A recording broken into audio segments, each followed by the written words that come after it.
All right.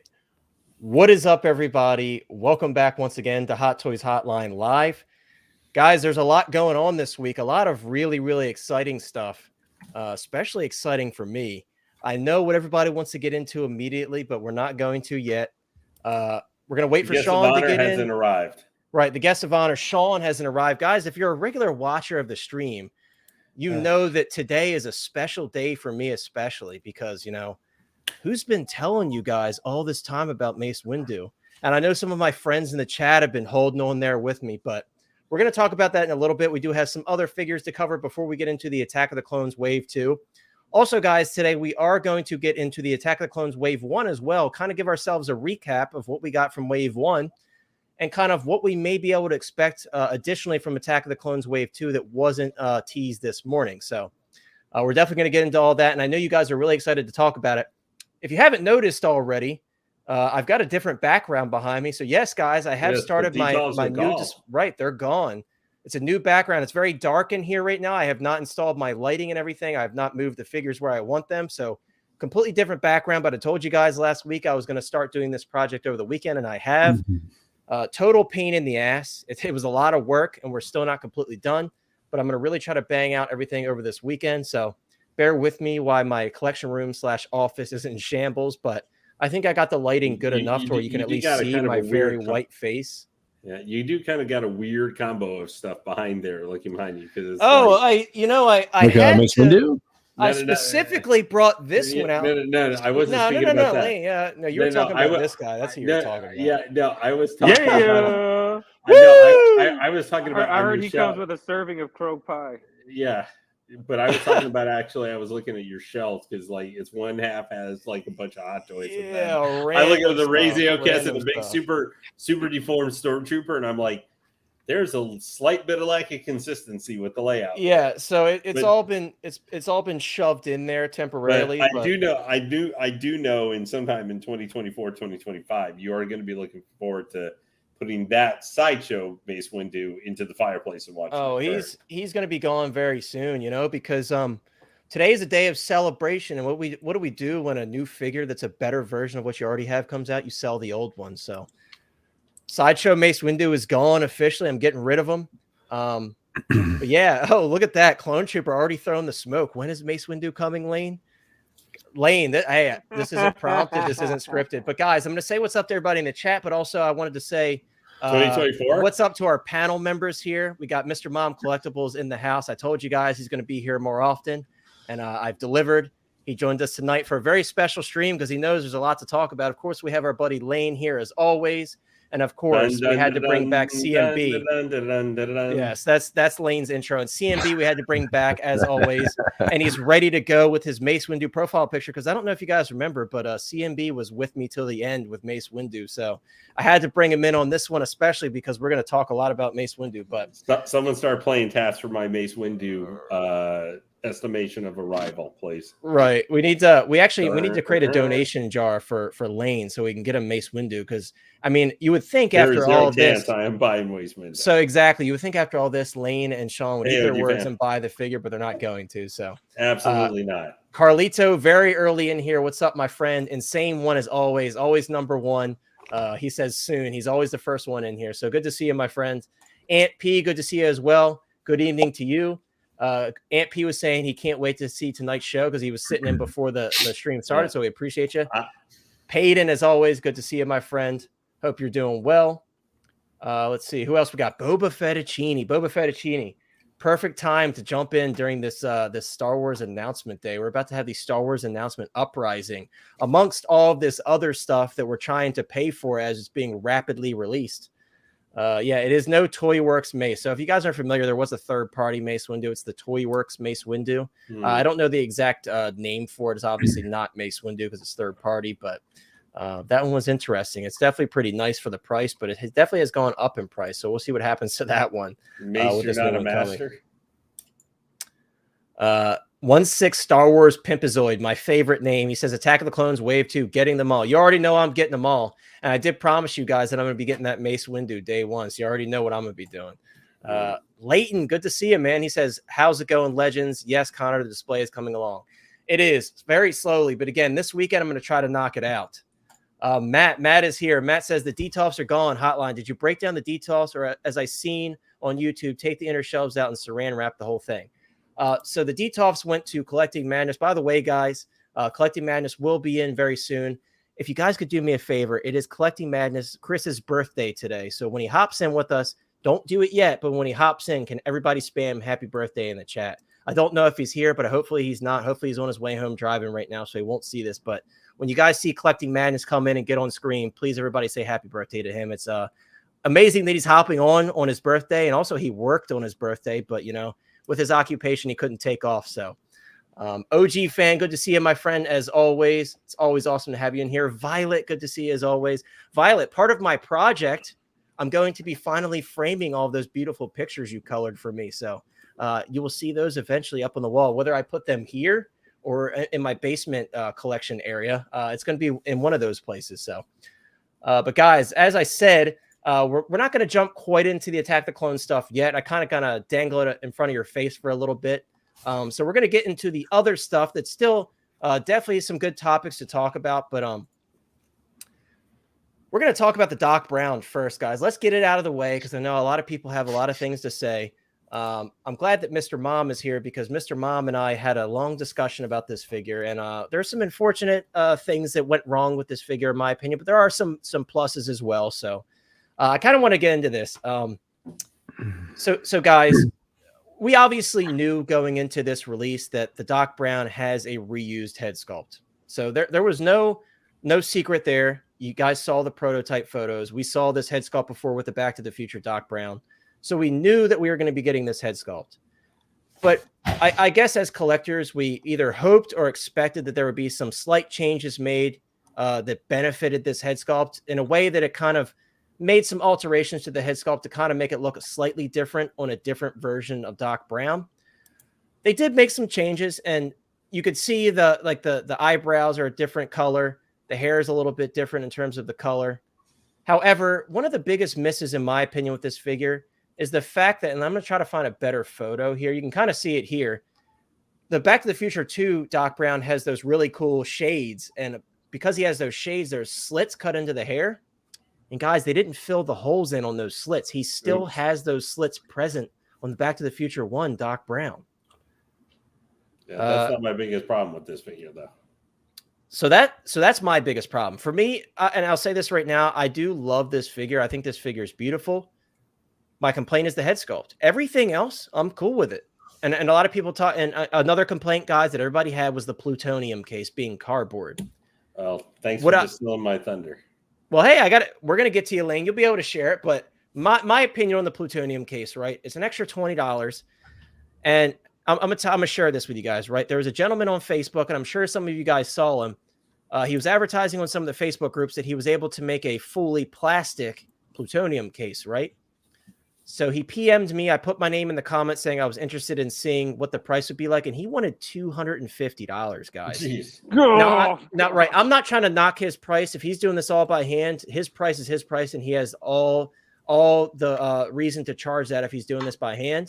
But for me personally, am I willing to spend $250 for plastic versus cardboard when I'm perfectly happy with how the Hot Toys one looks? No. And for an extra $20, am I going to complain about that? No, because it is also mixed media. You do have some plastic elements as well that will kind of protect the corners and everything. So for me personally, I think as long as you're careful, it'll be okay. Now, there was some discussion on Geeking Out yesterday when we were talking about this, about maybe possibly heat warping the cardboard. And I think that is a legitimate concern. Obviously, that remains to be seen. But I don't know what's going to happen with that. Me personally, I don't have super high humidity in my area, so I'm not super worried about that. But hey, maybe I'll eat my words if that happens to mine. But as of right now, the way I'm looking at it, for an extra $20, I have no issues with the plutonium case because I think the actual plutonium inserts look really good.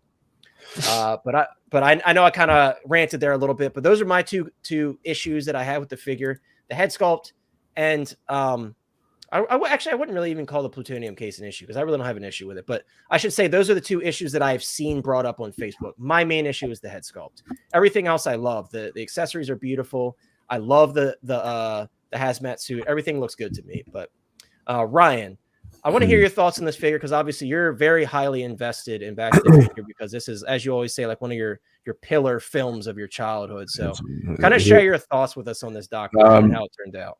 Yeah, so obviously I'm going to say a bunch of stuff and then I'm going to contradict everything I'm going to say and be a hypocrite because there's a lot of hypocrites out in the community, and I don't mean that in a real negative way. It's just there's a reason behind it.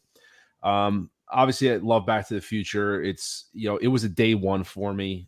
We actually even set off air. Kind of wish maybe I shouldn't have day one pre-ordered it because I think we both agree it might sit a little bit. But I ended up day one pre-ordering because it was Back to the Future. If they did Ghostbusters tomorrow, I'd day one pre-order it, or Batman '89. It's just a couple of those things.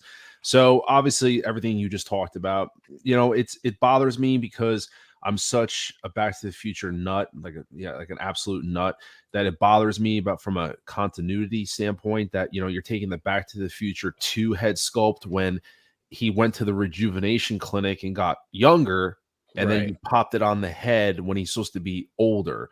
And I know for some people, it may not be a big deal. Listen, I spent $320 on it. That's the thing that bothers me. So I'm trying to put, and then another mindset I have is this took 14 months.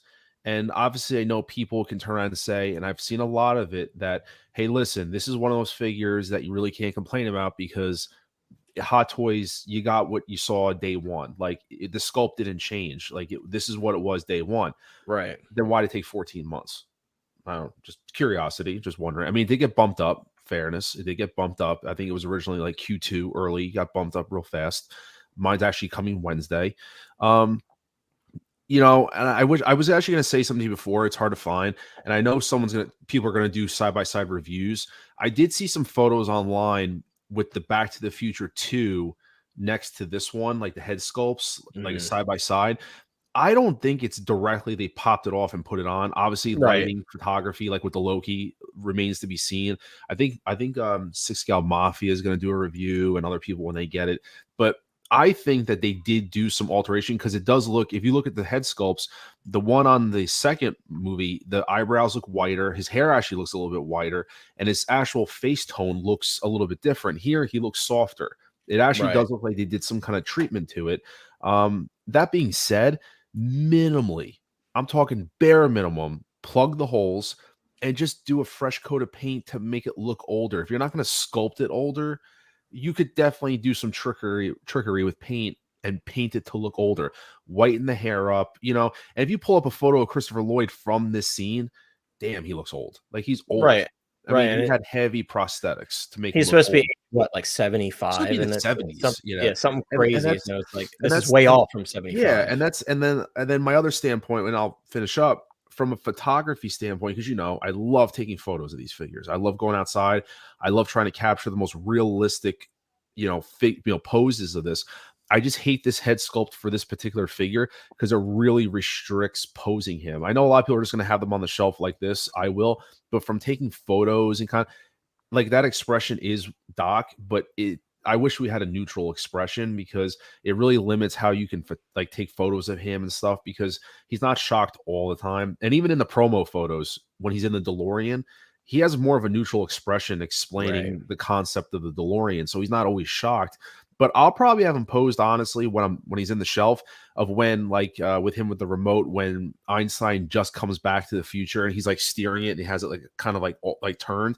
Yeah, I'll probably have him altered like that and have him posed up. But to wrap up my point, I sound like a hypocrite because a lot of people also say, well, if we want to teach Sideshow a lesson, speak with your wallets.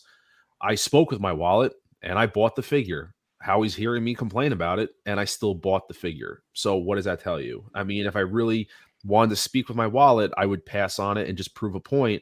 But at the end of the day, I bought it. So that's why I kind of say that we're all kind of hypocrites because you're either going to have people that just aren't going to buy it because they don't like it, but people are going to say negative stuff. But at the end of the day, we're still buying the figure. So it was just one of those properties.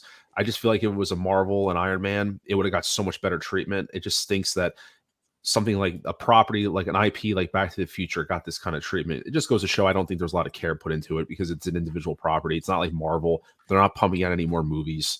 It kind of is what it is. Right, and we kind of discussed this the other day, but it's totally true. I mean, obviously, when it comes to Star Wars and Marvel, that's like their main money maker. That's their bread and butter. So I'm not really surprised that unfortunately this being like a franchise is kind of a one off for Hot Toys. They don't do 80s stuff very often, as you know, and that's why when they do, we kind of lose our minds, you know, because we're like, oh my god, they're doing RoboCop. Oh, they're doing Back to the Future 2, or excuse me, Back to the Future 3, Marty and Doc, like. So it's a bit unfortunate that stuff like this that's so special to a lot of us kind of gets the short end of the stick. But like you said, it's hard not to sound hypocritical because, you know, all of us who are Back to the Future fans are still going to buy it because it's still getting a Doc Brown from Back to the Future 1 for retail. So it is definitely unfortunate, but what are you going to do? You know, I mean, you kind of have to take it for what it is. If you're really a big fan of it, you kind of accept the things that you shouldn't accept, you know? And one more point, and then I just promise I'll pass off the plutonium box. I think I'm one of the very few lucky ones because I keep referencing back. I actually have the 1/8 scale Eagle Moss DeLorean fully built from Back to the Future, and that actually came with a plutonium case. And this thing is 100% plastic. This whole box. What's cool about it is I never built it, but it actually has metal hardware. So the hinges are going to be metal, the top's metal. It's all screws. The inside's all metal. So I have to build it. I opted not to because it didn't. But I actually posed this up with like a John Wick figure just to kind of see for scale. And it looks pretty darn close. Seems to be in scale. I'm going to probably use this and keep the other one in the box because this looks a little more accurate. There you go. I'm sure a lot of people are jealous of you. They don't want to pay $250. I might even put it on eBay. Who knows? Maybe. There you go. Hey guys, if you want to check it out on eBay, Doc Brown 3 figure. Yeah, Mr. Mom Collectibles on eBay, guys. I just want to say what's up to. I passed over you guys earlier. Jonathan Davis, I hope you're doing well. And Eclectic Collector, it's good to see you as always. And also Andre, thank you so much for the quick answer, Andre. The Toy Works Saber Master and Penn as well. Thank you guys. But yeah, so. I kind of agree with everything you said there, Ryan. It's definitely unfortunate.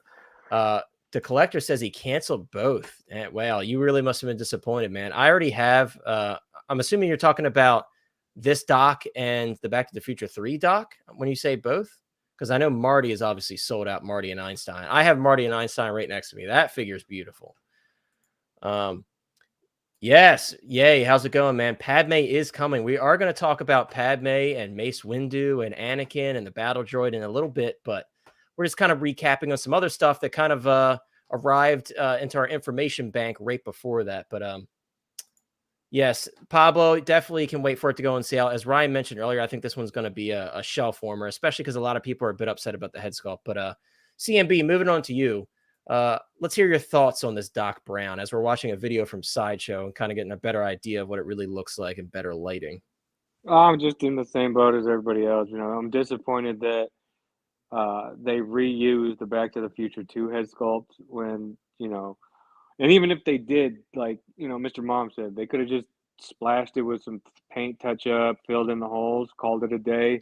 Right. And it would have been basically what we figured, a brand new figure from more in line with part 1 than part 2. Yeah. I mean, I'm still going to get it just because, you know, I'm a Back to the Future fan, but I am disappointed that Hot Toys went the lazy route on this. But at the same time, I understand that given what's going on there and what's been going on there for a while now, it could have been why they had to cut corners. Right, and kind of push it. I mean, to be fair, they are multiple factors. Yeah, they're putting out figures at an impressive rate right now, at a very impressive rate.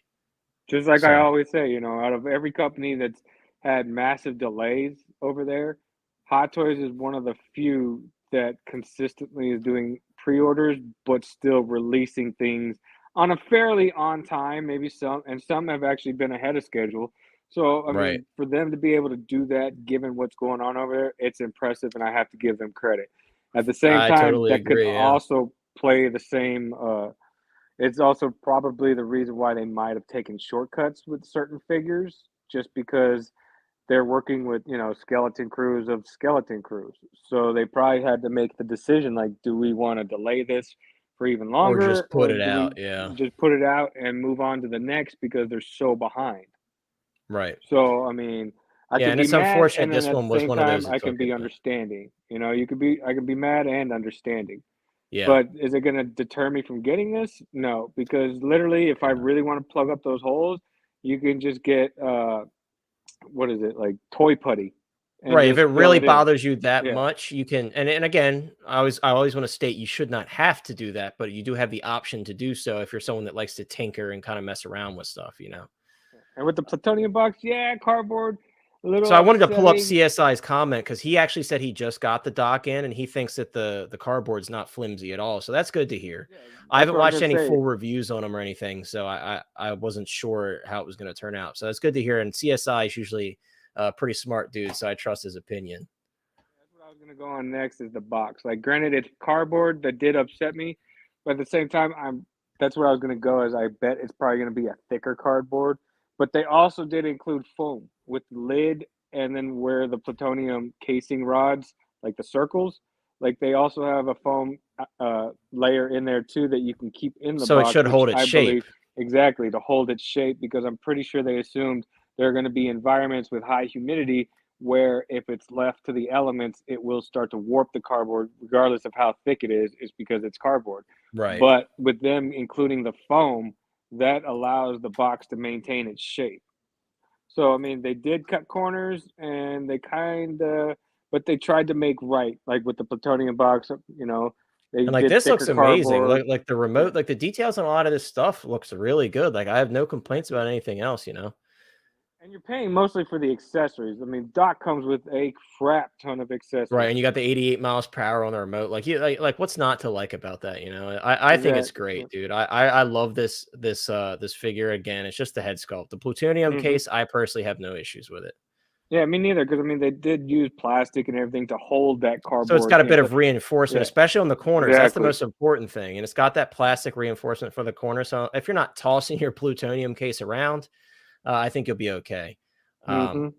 Yeah, But like I said, it's kind of like a love hate. Like, I'm a little disappointed because they cut corners with the head right, sculpt mainly, right. but everything else they knocked it out of the park. So I mean, one, and granted, it's a head sculpt, that's a big deal, but for everything that you're getting, and like I said, the fact that they are releasing us stuff. So I'm disappointed, but I'm still happy and I'm getting it. It's not going to deter me from getting the figure. Yeah, I agree. Dylan, how's it going, man? So Dylan, maybe you'll be getting back. I know you've been getting out of Hot Toys. Maybe you'll get back into them now that we have this Attack of the Clones Wave 2 coming, because I know how much of an Attack of the Clones fan you are. Blurred Dad, it's so interesting because NECA has really gone extensively into that Back to the Future line. And I'm sitting here thinking to myself, like, why has Hot Toys not done any version of Biff whatsoever? It's a little upsetting because obviously Biff is a very, very important character, and it's like we have no representations of Biff yet. So I'm hoping to see it. Guys, real quick, we're going to go over the Iron Strange. I'm very curious to hear everybody's thoughts on the Iron Strange. But before we move on to this lane, we just talked about the cardboard on the plutonium box and kind of everybody was kind of sharing their thoughts on it. Do you think after hearing like CSI, for example, say that it's not flimsy, do you think that kind of gives you more peace of mind in terms of the structural? No. What worries you about it? No, they charge $20 for it as a deluxe edition. You do not charge $20 for just cardboard, man.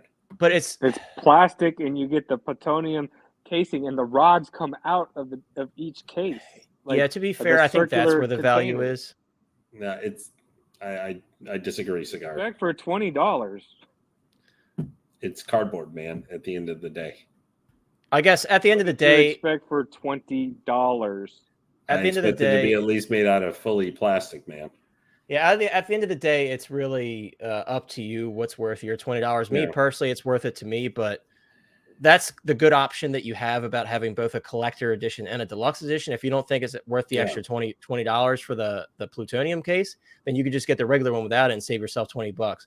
Me personally, I mean, I don't have the Mark 1 DeLorean, but I'm going to pretend that I do when the Mark 2 shows up. And it's going to be nice to have that plutonium case to kind of display with Marty and Doc. But I get what you're saying, Lane. If it's not worth it to you for $20, then I totally understand. I just compare it to like the droid that's coming with Cad Bane for $20 extra at the deluxe. I think that is much more worth it than the substantial. I understand. Like I said, me personally, it's worth it to me, but it may not be worth it to everybody. You know? Yeah, the head sculpt thing, that was just lazy. But with all the stuff they're trying, with all the, I'm not like other people said. I'm some of the others in chat. I'm not completely surprised just because of how much they're having to try and put out right now and stuff. Yeah, and they're putting stuff out early as well. Yeah, well, like the act. Well, okay, no head sculpt or whatever, but they still moved him up like 3 or 4 months to get him out. So that's another one in the thing. But this guy, I mean, this one's been coming for a while too. The Iron Strange here. What are your thoughts on this one? Because I know this is going to be one of those figures, kind of like that Venomized Iron Man. It's not going to be for everybody because obviously this was in a deleted scene in Infinity War that was actually filmed. Like you could see a screenshot, like a still of the scene. Yeah. But a lot of people are going to pass on this one, especially if you have like because it's the Mark Canon 50 display, and it's the Mark 50. Yeah. But I honestly, after watching the unbox, I haven't really obviously paid attention too much to this figure because I'm not the biggest Doctor Strange fan, and I'm not a big fan of Mark 50. However, I have to say, after seeing everything for this one, now it is $440, so it is even for an Iron Man. It's expensive. When it was put up for pre-order, it was pretty expensive. Right. I mean, it's within comparable now if we compare it to like the 2.0 Mark III or something. But I think it's cool looking. I really like the runes and the Eye of Agamotto in the front of the chest and everything like that. The differences that they have to it for the Mark 50, I think, are really cool. And I think the base here with the extra effects and stuff, like the portal effect and all that kind of thing, it makes it unique, cool. Yeah, it is definitely a unique enough figure. It's expensive though, but like you were saying, I do think I could see this one sitting for a bit. I mean, I'm gonna try to coupon this one. I'll be honest with you. Yeah, I mean, the special edition's quote gone. I actually am on the wait list for this thing. I am as well, because I didn't pre-order it originally. Yeah, I don't think it's something I'm going to probably end up. I decided to jump on it like 6 or 8 months ago because maybe I was like, if it comes out next year, there may be nothing. That's not the case now. Obviously, there's a lot of other stuff. But I think you're right. Leaving out, because the hand and sword is kind of whatever.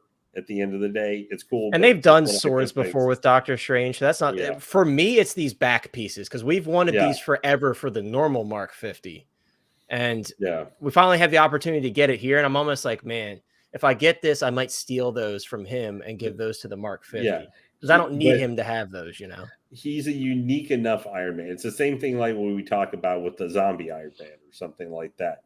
He's a unique enough Iron Man. If you want something that is not part of we're doing a multiverse saga issue right now. This guy would be a really cool thing where you could set up some really cool original, setups and everything to doctor accessories.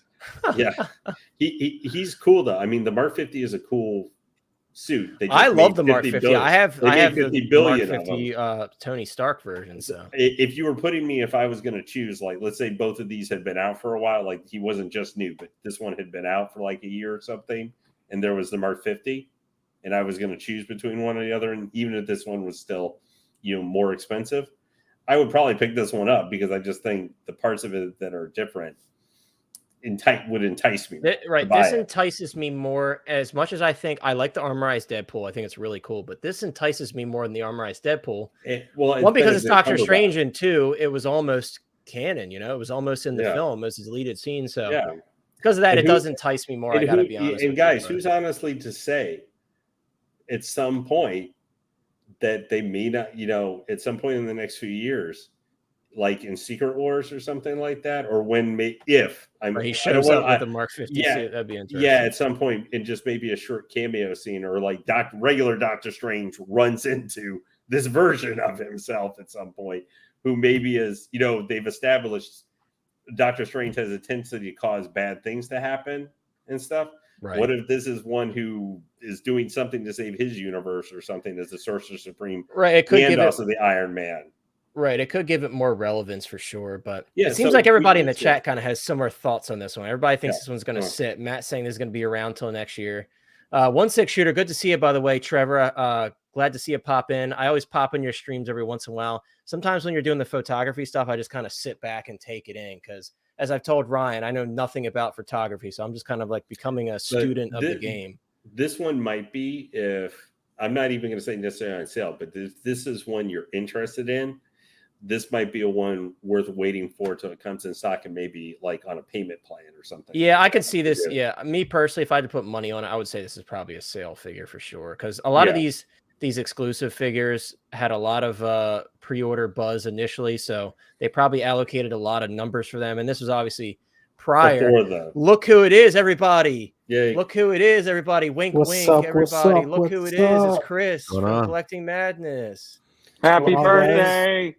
Appreciate it, everybody. Chat, what are you doing, chat? You had one job, chat. I told you guys to say happy birthday. Well, anyways, everybody, happy birthday to Collecting Madness. It's so gracious of him to come in on his birthday. Yeah, it's good to see you, man.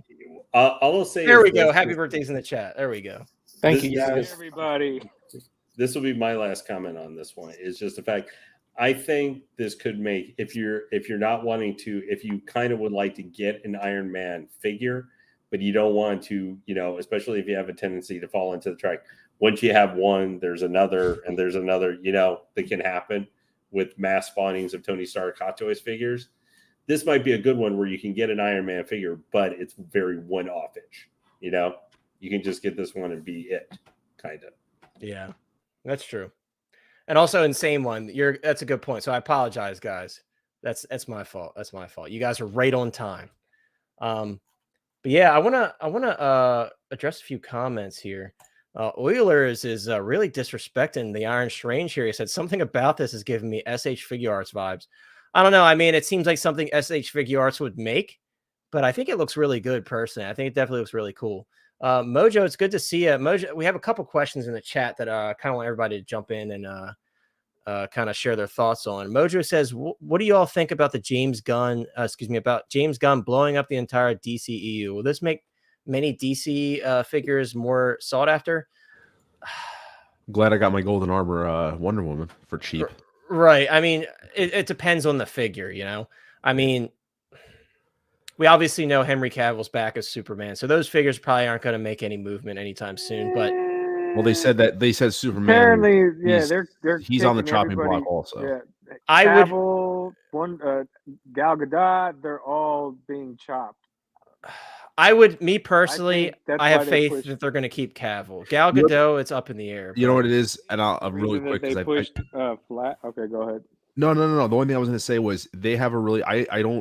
I respect him going in there and want to start with a clean slate because it's really hard to take over, an existing mess and try to fix it. So I get that.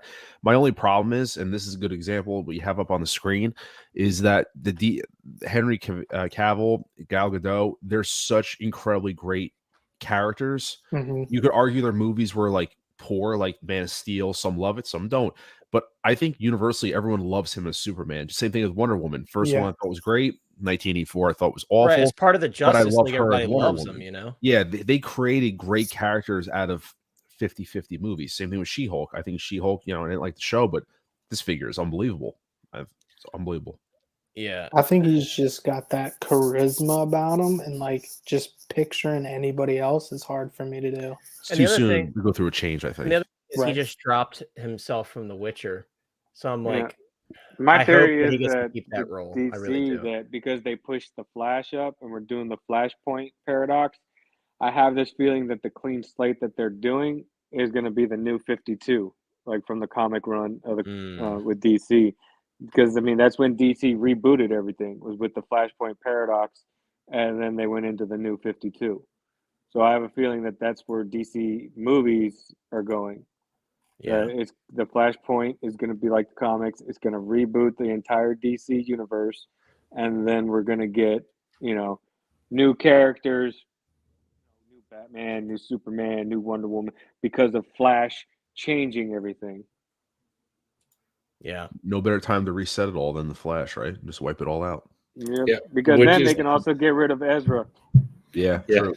Well, the goofy thing is though, Aquaman 2 is coming out after the Flash. Which they already said, like, Jason Momoa is switching roles as Aquaman. He's gonna take on Lobo. That's rumored that maybe. They were originally supposed to have Aquaman first. Aquaman was supposed to come out first. He said it in an interview without mentioning the name Lobo. He said he's changing roles from Aquaman to a character he's always wanted to play in the DC universe. Yeah, that's true. Yeah. But yeah, so I guess our long-winded answer to that question is We don't know. we don't know. We have to see what shifts they make, who they get rid of. Because obviously, like, yeah, if they drop Gal Gadot, everybody loves her as Wonder Woman. Those figures are going to go up because everyone's like, oh crap, this Wonder Woman 84 Wonder Woman might be it, you know. So it really depends on what happens. It's kind of like we just have to wait and see, you know. Just released that Sculpt Hair 84 Wonder Woman. Just I want that thing in my hands, and then if they want to fire Because her, I want to. go ahead I and told you I fire want her. to take the sculpt and swap it for on my Justice League one. But guys, let's get into She-Hulk. I'm going to start it off, and I like this comment here from Trevor. He said, "This is killer. The price isn't too bad considering it's an all new body." And I totally agree with you. In my head, I didn't formally state anywhere, but in my head, I'm like, I'm thinking this guy's going to be like 335, or this figure's going to be like 335, and I'm pleasantly surprised that it was much lower than I expected. There's a lot of reasons to like this figure, in my opinion.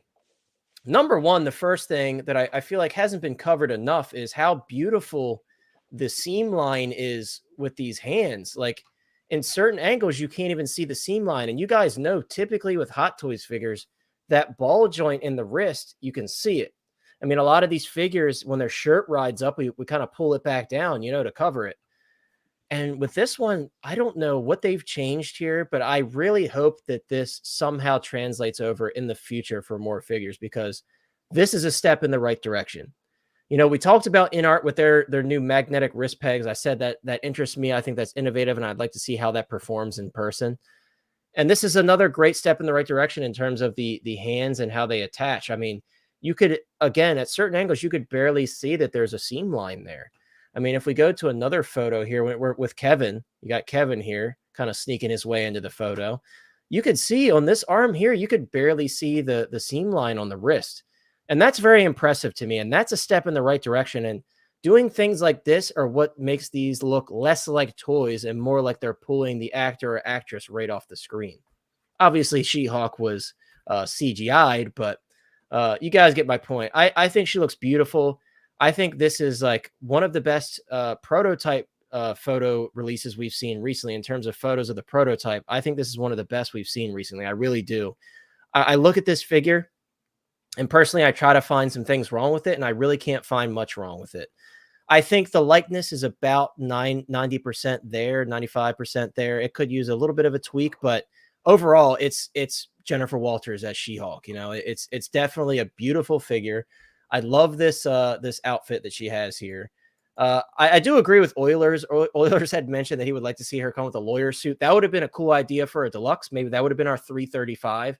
Give her the high heels, the lawyer suit, an alternate hair sculpt with her hair pulled back. That would have been really cool. But with that being said, what we got for $300, I'm very excited. I think this looks great.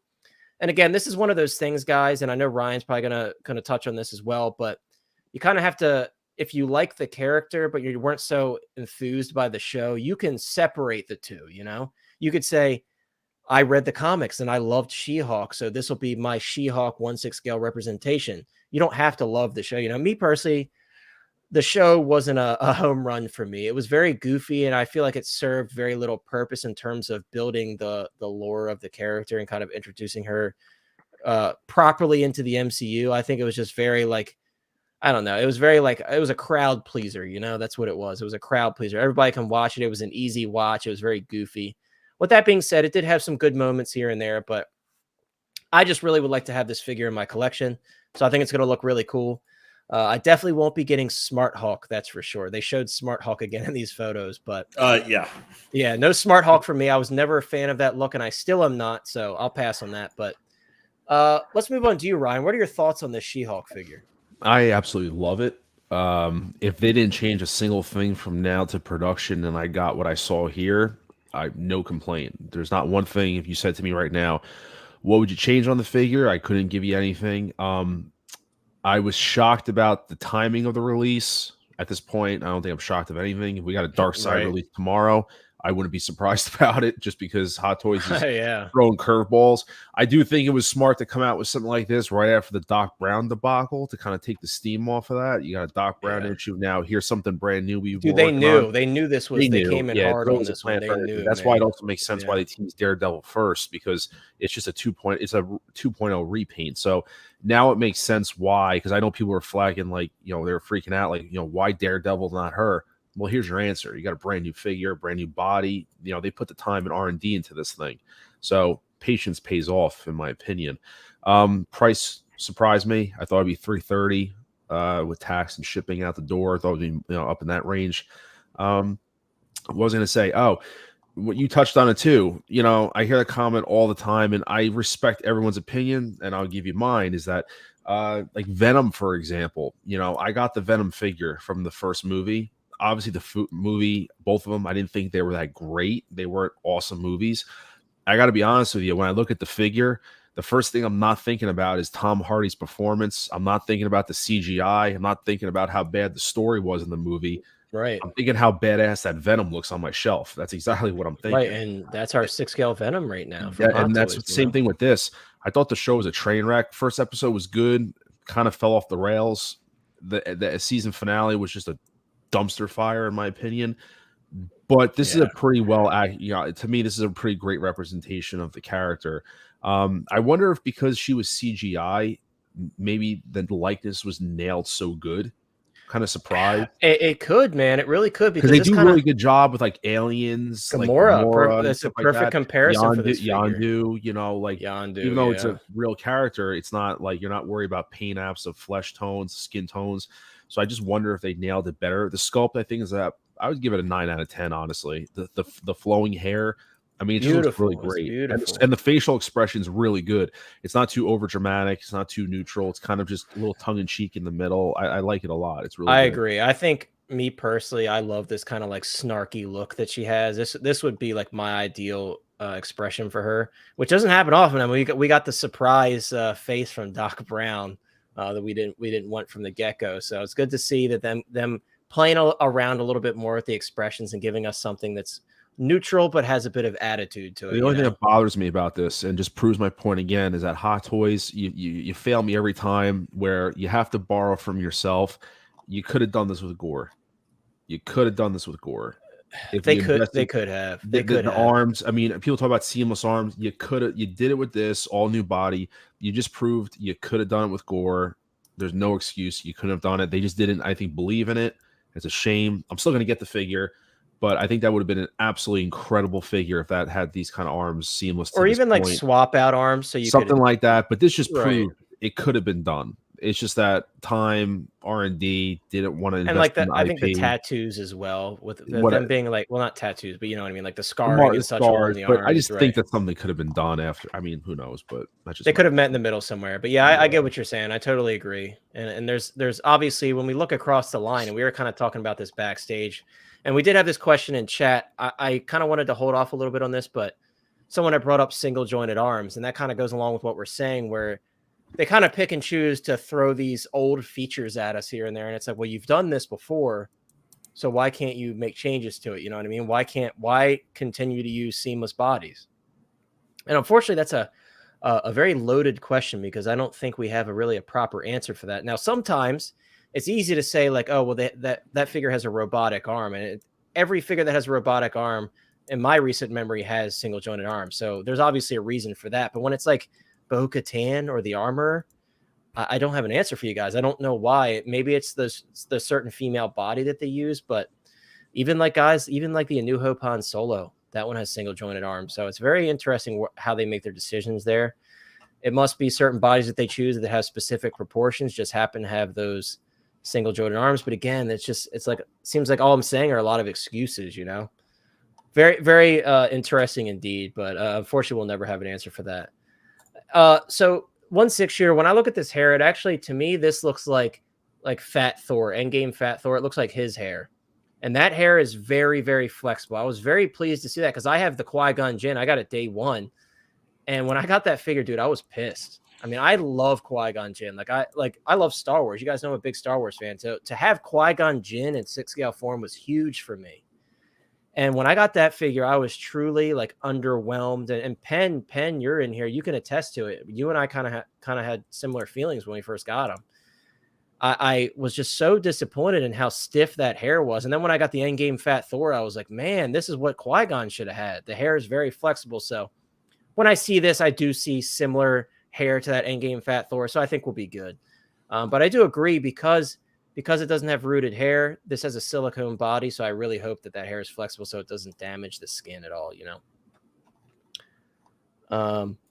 Yeah, and this is Oilers is kind of commenting on the graphics on a seamless body and like with the scarring, and I that's kind of where I was leaning towards. I'm like, I think that's why they did the visible seams on the Gore figures, because they wanted to etch in that scarring detail, and obviously being able to etch it into plastic where there's different like levels of depth to the scarring as opposed to just putting a design on the arms. I do kind of understand it, but again, they could have included swap out arms. They just didn't, you know, so there's something different they could have done there, unfortunately.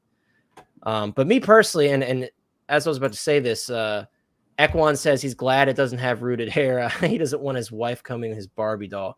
Yeah, you guys know I'm not a big fan of rooted hair. Obviously, with the in-art stuff, that's kind of their bread and butter. And if they were to do a special figure to me that only had rooted hair, I'd probably go that route if it was my only option. But when I have the choice, I just much prefer sculpted hair. I just think it looks better in a lot of cases. And also, I just don't want to mess with it, you know? Now, some figures, like it does look better to have the rooted hair. But for the most part, for me, I just prefer the sculpted hair. That's all personal preference, you know? But CMB, and don't worry, Matt, I know you're drooling at the mouth right now because I got this Daredevil picture up. We'll get into Daredevil after we hear everybody's thoughts on She-Hulk, but CMB, I kind of want to hear your thoughts on the She-Hulk. What are your thoughts on this figure? And do you think it's possible to separate the show from the figure itself and still enjoy the figure? Yeah, I mean, there's plenty of figures out there that people have separated from, you know, their movie, their TV show, whatever, and just appreciated the figure for the figure. I mean, look at Morbius. I hate that movie, but I still like the figure. Yeah. So with She-Hulk, I don't really have an attachment to it. I did not like the show. Was never really a fan of her in the comics. So for me, it's an easy pass. So that's pretty much my thoughts. That's fair. Easy pass. That's fair. Short and I have sweet. no interest. Yep, no interest. Short and sweet. Lane, what are your thoughts on the She-Hulk? Oh, I love the figure. I think it looks amazing. Like the body style, the hands, the facial expression. I actually think it fits for the nature of at least how the character is presented in the show. I agree. I quit the show after the third episode, but I like She-Hulk. I think a lot of people did. A lot of people quit that show. I think the price point, I mean, I'm never going to say $300 for a figure is like the best thing ever, but given the size of her and everything, that I think it looks like one of their better representations. She's probably going to have some limited movement with all the hair and everything, but I mean, there's going to be a give and take anytime. This is a new body and other stuff. I am terrified of the arms with the seamless. As always, we always are. Yeah. Yeah. So she's probably going to be a bend for picture and then be a champion of the museum pose. But I think she's cool. She doesn't come with a whole lot, but just hands and a cell phone. There you go. That's what she comes with. I mean, but it's not like she got battle armor in the show like Jane Foster did for Thor, or, she had battle weapons or other stuff that she really used in the show either. So, I mean, what she comes with kind of fits with, Hulks usually punch stuff when they're fighting them or using quips in the law. In this I am glad that she comes with those straight hands so she can kind of do that like a sonic boom move. That's really cool. Yeah. The sonic clap. Yeah. I actually, and I made this a comment with like to Nate and stuff. I actually think the coloration on this figure is better. I really like how Hot Toys did it. Beautiful. Yeah, it looks good. Yeah, the one thing you are going to have to put up with is kind of the seamless hands and stuff thing, but that's true for any time they're naked arms basically on an action figure at the end of the day. I think I am considering getting her, but since she is the like, you know, first full figure in 2024 going to come out. She's the first one. Right. Exactly. But this is one of those ones that I want to kind of see what else gets announced at kind of that time frame, maybe over the next couple of months, and really be able to assess kind of, okay, what figures are coming out, Right. what do The I Attack already of the have Clone order and stuff. I mean, like you were saying earlier, that's going to be part of that time so frame. you got to look at you know, now this, I think if, and it, you know, it's a little bit hard with her, like how much, because of the reaction to her show, are we going to see a lot of She-Hulk later on? You know, this might, I think it's very, very unlikely. I do think we're going to see her again and other stuff, but this might be one of your only opportunities to get this character, you know, if you want to fill, I think you're right. You know, the likelihood, I think it's very remote that we won't see her again, but she's a fully CGI character and other stuff. So if they have to do her later on in a big budget movie and stuff, she might be more expensive to make. You know, now that would be a good thing because then she's going to look better. Although, you know, we'll have to see who outflexes each other, her or, you know, super buff Groot. Oh no, Lane! Don't bring up the super buff Groot. I hate him. I hate him so much. I think for the price point and anything, if you're a Marvel collector and you like how, I think this is one you can consider. Now, you know, we normally a lot of times say you probably, if you're going to buy a Hot Toys figure, especially a more expensive one like this one. I know they're more expensive now, but even this one is still kind of more expensive than even some of the more recent releases we've had, some of the Star Wars ones like the Inquisitors and, you know, even Crosshair, you know, they were $260 when they were announced. So she's more expensive. I'm putting in within reason some of recent releases we've had. She is $40 more. Who in the chat, by the way, is grabbing She-Hulk? I'm very curious. Yeah, I think this is one you can consider getting, but obviously we normally say you probably, for how much these are in limited space and stuff, you probably want to be at least somewhat a fan of the show or the comics, right. You have to have some sort of attachment to the character. Yeah, so like Cigars was basically like, you know, she looks cool, but I have zero attachment to the character. Yep. And she might, you know, it's hard to say obviously anymore what's going to sit and what's not, if anything. I think there's a possibility that you could see her pop up or anything, or even on the secondary market later where she won't be super expensive, where if there's some spot in your collection you would want to get a couple years from now and you're like, man, I just think that She-Hulk would like fit right here into, you know, we talked about the multiverse. Hey, you know what? I just am coming up with this really awesome multiverse idea to stick, you know, that she would fit perfectly in versus some other combat scenario or something. So I need to track her down. Yeah. I agree with you totally, Lane. I think that's what it's going to be. But now, guys, let's move on to Daredevil. Now, we don't have a lot to look at. So, Matt, hold your horses, buddy. Don't go too crazy here because we just got a booty shot here at Daredevil. But we're gonna get into Daredevil right before, Chris, do you have any additional thoughts? I feel like I already know what you're gonna say. You're not gonna pick up She-Hulk because I know you have a very focused collection. I respect that totally. But what are your thoughts on just how the figure looks? Do you think they kind of knocked this one out of the park, like we're all kind of agreeing on here?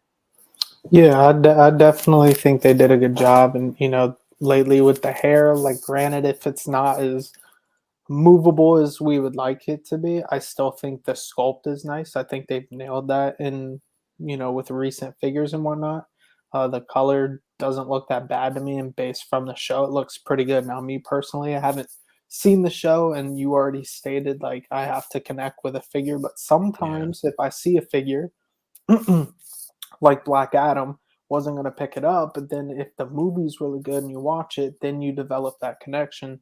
So I kind of still have to check the show out, but my definitive Hulk is Hulk like Avengers big, or the AOU, or yeah. So I hear you, and I'm with you on passing on Professor Hulk and whatnot. So I probably won't pick her up. Yeah, how dare they disrespect us with Professor Hulk, guys? I'm still so upset about that. I'm still so upset. All I'll say is I just hope Hottoys does not make a figure of Scar, man. Yeah, please. I saw someone say that earlier. It was one of you jokesters in chat. I know it was. And no, thank you. No Scar, please. But guys, real quick, we have 51 people in here. First of all, thank you so much for being here, everybody, and hanging out with us, talking about She-Hulk.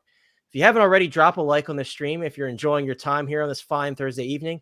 And also, if you haven't subscribed, what are you doing? Subscribe to the Hot Toys Hotline. I know I missed Insane One's post that he always types out earlier, so I apologize, Insane One, but it'll pop up again. Don't worry. But let's see. We got a lot of passes on She-Hulk. Yeah, it's just a money saver for me. Like, oh no, single songwriter. Yeah, exactly. It's going to be a money saver for a lot of people. Single songwriter, don't do that to us, man. Somebody's going to do it now that you've put it into the ether. You've put it into the universe. Someone's going to do it now. I mean, it is a fully. He beat Bob Dylan.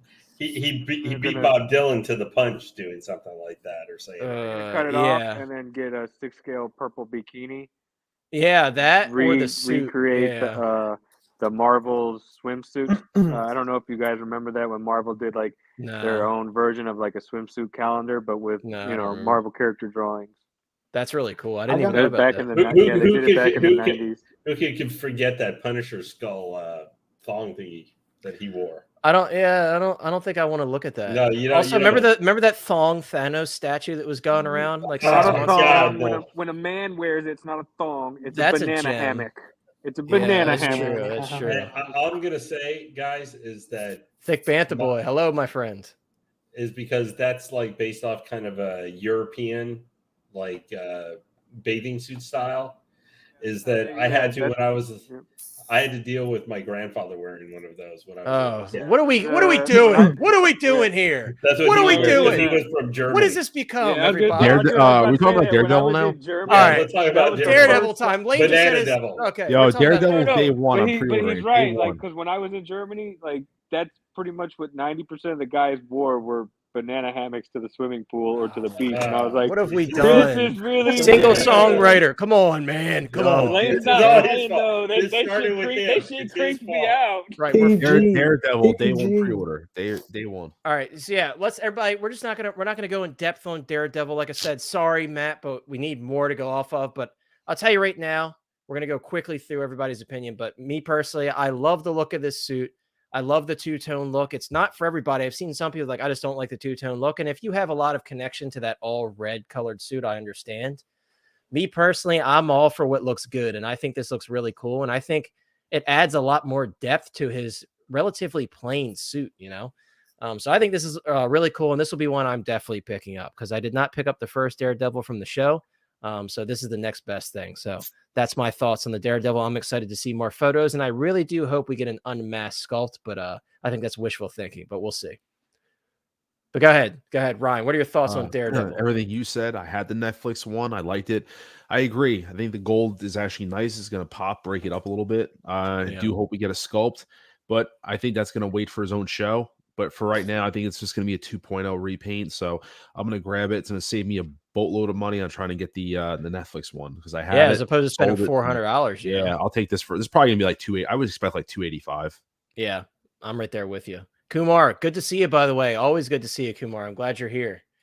But yeah, I agree, dude. I think this is going to be a fairly priced figure. You don't have to spend $400+ to get the Netflix one. And if you're getting She-Hulk, it's going to look great with her. We saw a couple people. Mojo said he's day one. Andreas said he's getting her. So, guys, I hope you're getting the Daredevil to go with her because they're going to look great together. And they're both lawyers, so it makes a lot of sense. I'm still considering that hero lawyer figure from So-So. I think that one's really cool. I really dig that, especially if you want to kind of recreate that scene from Spider-Man with the brick. It'd be really cool. Dude, yeah, I could see a lot of people doing this, putting She-Hulk and Daredevil's, putting Daredevil and She-Hulk's arm. I could see a lot of people doing this. I mean, you'd be risking it, especially with that suit pressing up against those seamless arms. But hey, if somebody does it, that's respect to you. Deadpool as well. That'd be cool. Be really cool. You'll be able to put Daredevil up in her arms, just like that dude from when she carried him and everything. Right. Yeah. From the shit done on the dates. Yeah. Yeah, that would be awful and great at the same time. I'd be there for it. CMB, Lane, Chris, feel free to throw out if you don't have anything to say, you don't have to say nothing. But are you grabbing Daredevil? Well, I'm getting Daredevil. Oh yeah, dude. Like when I saw Daredevil, because Nate and I were watching the stream live on the live stream when that episode came out, and we were drinking, and I told Nate, I was like, dude, watch. They're gonna release Daredevil before they release the She-Hulk figure. And what happened was they announced Daredevil before they showed She-Hulk. But it was pretty much the same thing. But like that's what I was laughing about. But I mean, it's Daredevil, man. Like Charlie Cox kills it as playing as Matt Murdock and Daredevil. I agree. I liked him in the Netflix show. I wish it would have gone on, but things happen, and they are supposedly bringing it back with Disney Plus. But given Disney's track record lately, I'm kind of fearful. Yeah, we'll see. We can only cross our fingers and hope, Yeah, but I dig the original color suit, the yellow and red. So yeah, I'm a big fan of it. And again, it's one of those things. It's like I've seen mixed opinions. You either like it or you don't. But I think for the most part, no one's like, I don't think the Hot Toys version looks good. They're just like, I don't like the design. Period. Which is good. Which is good. But I love it. I think it looks great, and I think I actually prefer it over the all red because it's got more character to it. Yeah, me too. Compared to the Hot Toys red one, like I'm gonna pair this up with my Hot Toys Punisher. So yeah, it's gonna look good, and that's another figure. I'm hoping Frank Castle shows up in anything that he can, because that's one of my favorite out of the TV series. That's one of my favorite shows is the Punisher series. This is they don't turn him into the current comic version of the Punisher. Ugh. Yeah. Since he uses like hand ninja swords and stuff. Oh yeah, we don't talk about the new Punisher. If they go Punisher route, they better go. They better go with Garth Ennis's run. Yeah, Hand of the Beast and stuff can stay out. Even Jason Aaron's run, I'm cool with. But do not give us the new Punisher where he's like, guns are bad. I'm only going to play with blades. Yeah.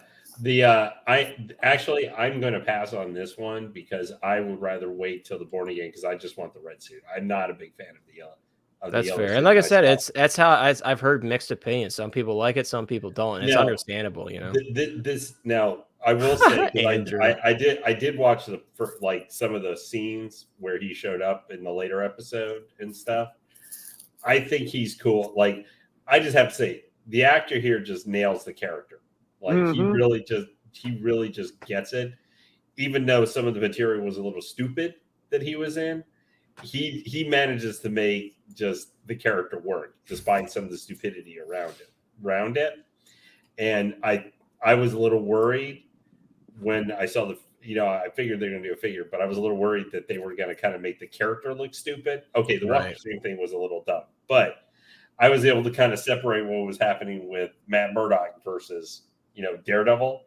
They didn't do anything really stupid to Daredevil, that would affect people who may not have seen the Netflix series or something when he's going to show up in Echo and in his own series eventually down the road. Right. No, I agree with that. Yeah, they didn't do anything really stupid with him, like they did with Hulk.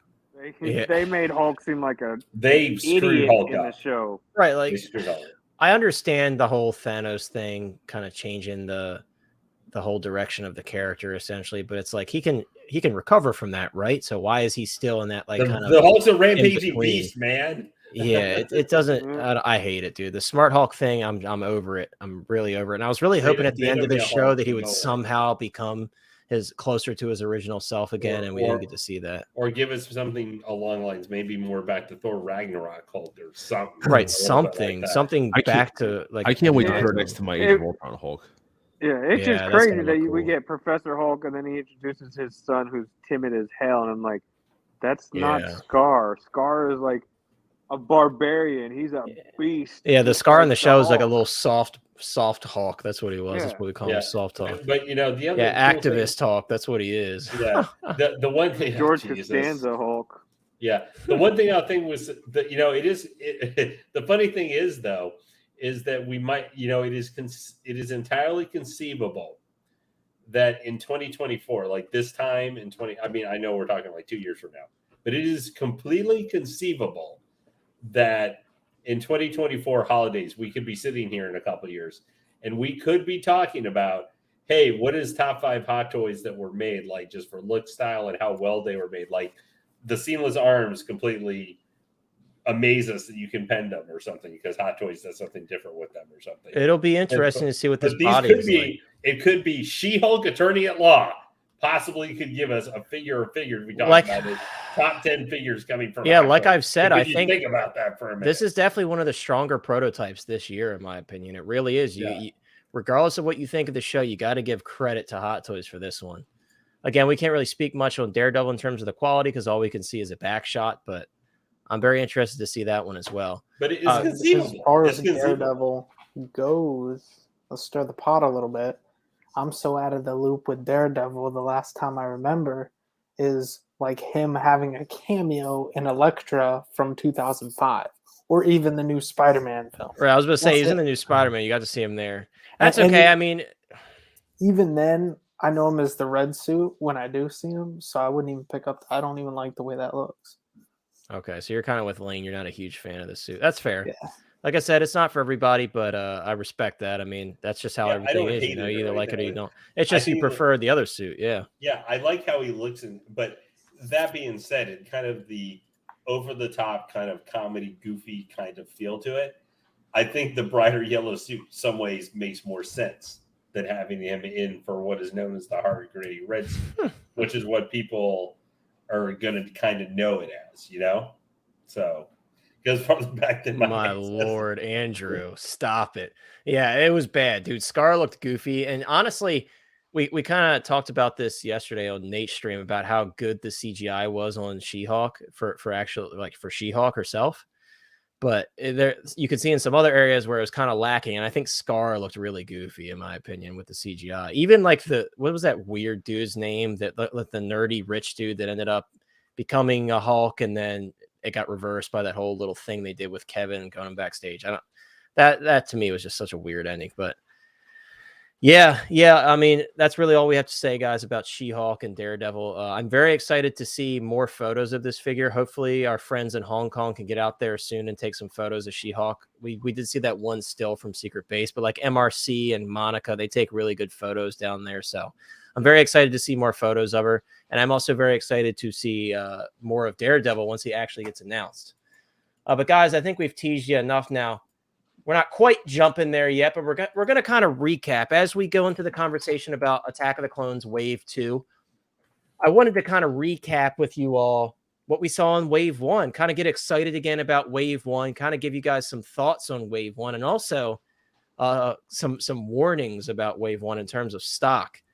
Now, for me, guys, I mean, I think for a lot of us, if you're a Star Wars fan, you kind of lost your mind when we saw this first wave of Attack of the Clones figures, especially like we got battle droids after all this time.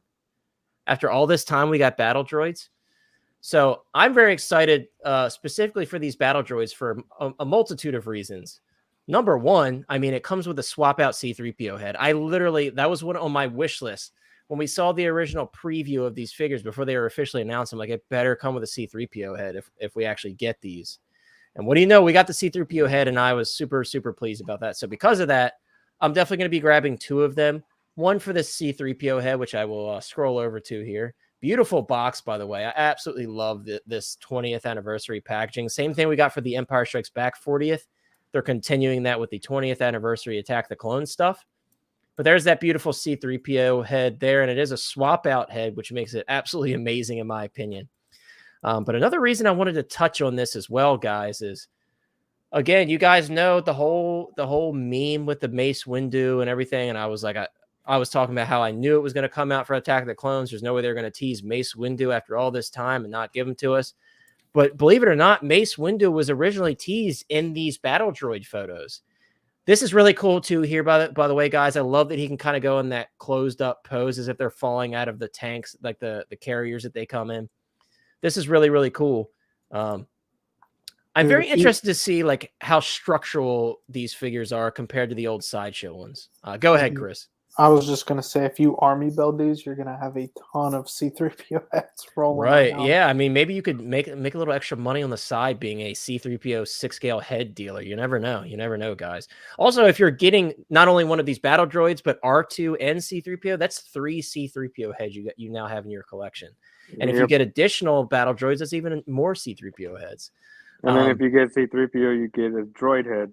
Right. So then there's more droid heads. So it's just kind of, it all goes full circle. You're just kind of like a 6-scale Attack of the Clones head kind of sword. And I think that's what we're all going to be, because I know a lot of people in this panel are interested in some of these figures here. And me personally, guys, Attack of the Clones, in my opinion, is the weakest film out of the prequels, but I still love it. So with that being said, I have to have all the figures from it. Like, you guys know I'm a prequel baby. I love all of the prequel stuff. This stuff is like my bread and butter. I said this. I don't know if Ty is in here tonight, but if you are, Ty, you know, we always talk about the prequel stuff. And this is like top tier Hot Toys for me. This is what I want to see. This is what I really, really want to see from Hot Toys. So you can imagine what we're going to talk about in a little bit, that Attack of the Clones Wave 2 stuff. It's like a dream come true for me, you know? 1/6 Star Wars Pimpazoid says he's getting 4 battle droids. Dude, I don't blame you. These are $190, and that's before any discounts with Sideshow. As long as they make it to the discount phase, it's going to be hard not to get 2 or more of these, you know, with that discount. I mean, let's say you get a $20 off, you know, I mean, that's already bringing it down to $170. That's a very fair price, you know? And like, I don't think these will make it to BOGO phase, but can you imagine if they did? Like, people are going to be stocking up on these, but I don't think they'll make it. I think these are kind of in a different era of pre-ordering. They're kind of on that cutoff where things started to get closed off in terms of the numbers. So I don't think we'll see that with these, but exactly. Yeah. It's like Oprah, you get ahead. Everybody look under your seat. There's a Attack of the Clones C-3PO head under your seat. Yeah, that's exactly what it is. Dude, I would love a Jar Jar Binks. I know Jar Jar Binks always gets a lot of hate, but I thought he was hilarious in The Phantom Menace, and I also thought he was hilarious in the Clone Wars cartoon. In the Clone Wars cartoon, when he puts the robe on and pretends he's a Jedi and like breaks into that camp, I thought that was hilarious, dude. I love Jar Jar. Dude, you know what I just thought of too? If you Sean, how's it going? Sorry, I had to welcome Sean. No, it's all good. I'm surprised he doesn't look charred from the roast fest that he had going on earlier.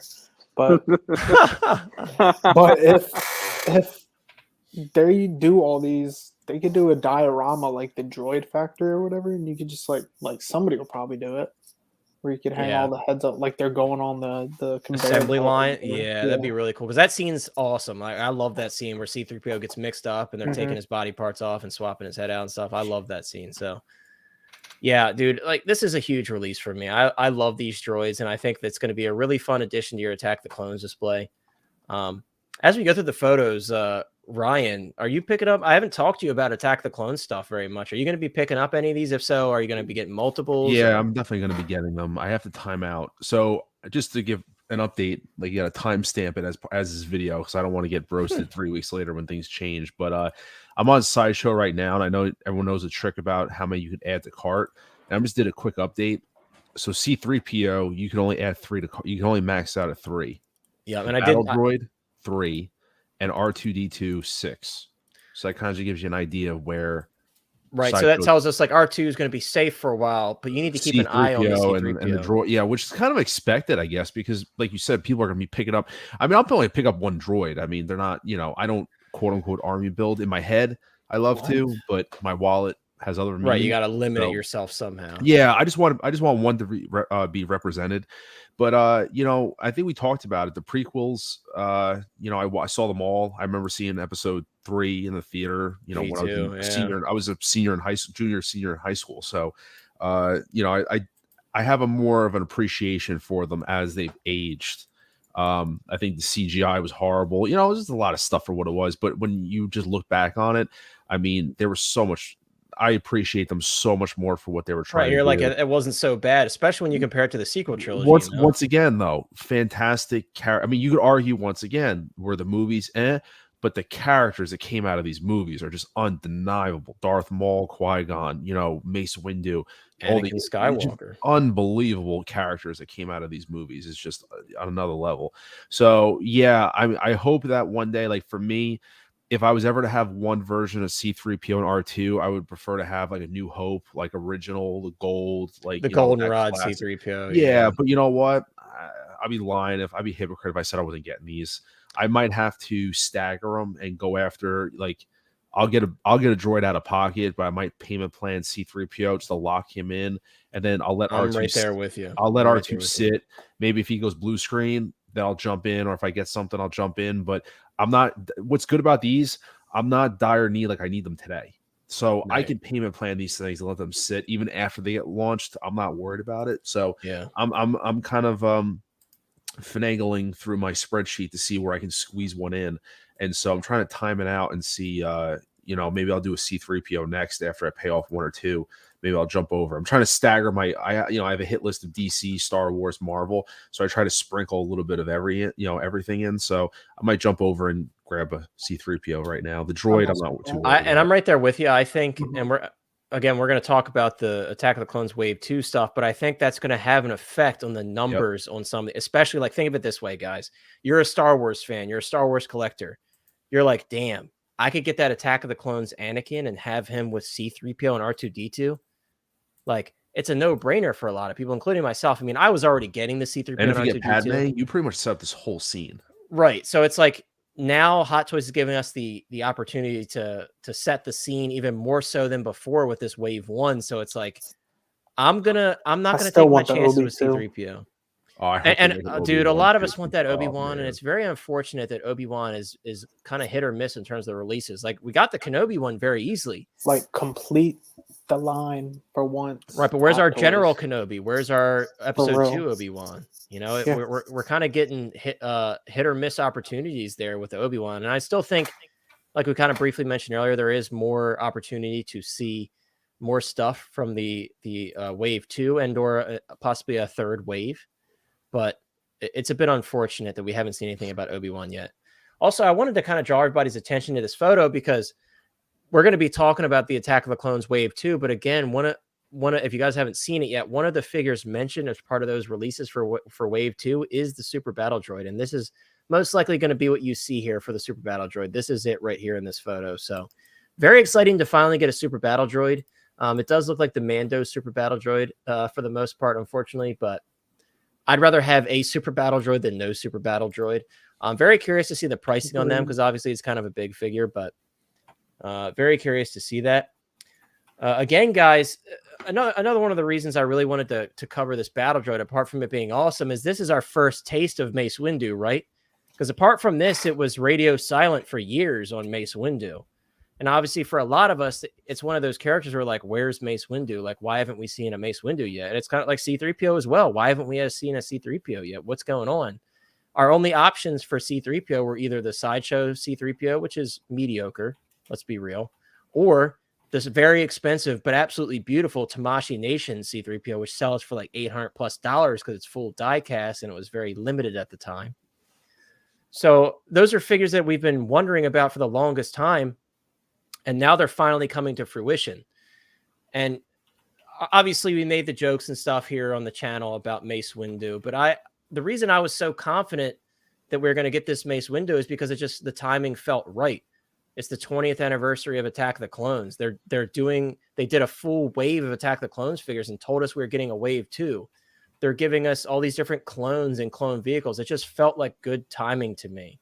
And from a business standpoint, Hot Toys is looking at this and they're like, damn, there's a lot of figures here that we can kind of sell together. People are going to want this Mace Windu to go with these droids and to go with these clones, you know? So that's the reason, in case any of you are wondering, that's why I was so confident in the Mace Windu release for Attack of the Clones 20th, and still am, because obviously it's been announced that it's coming soon, but it hasn't gone up yet.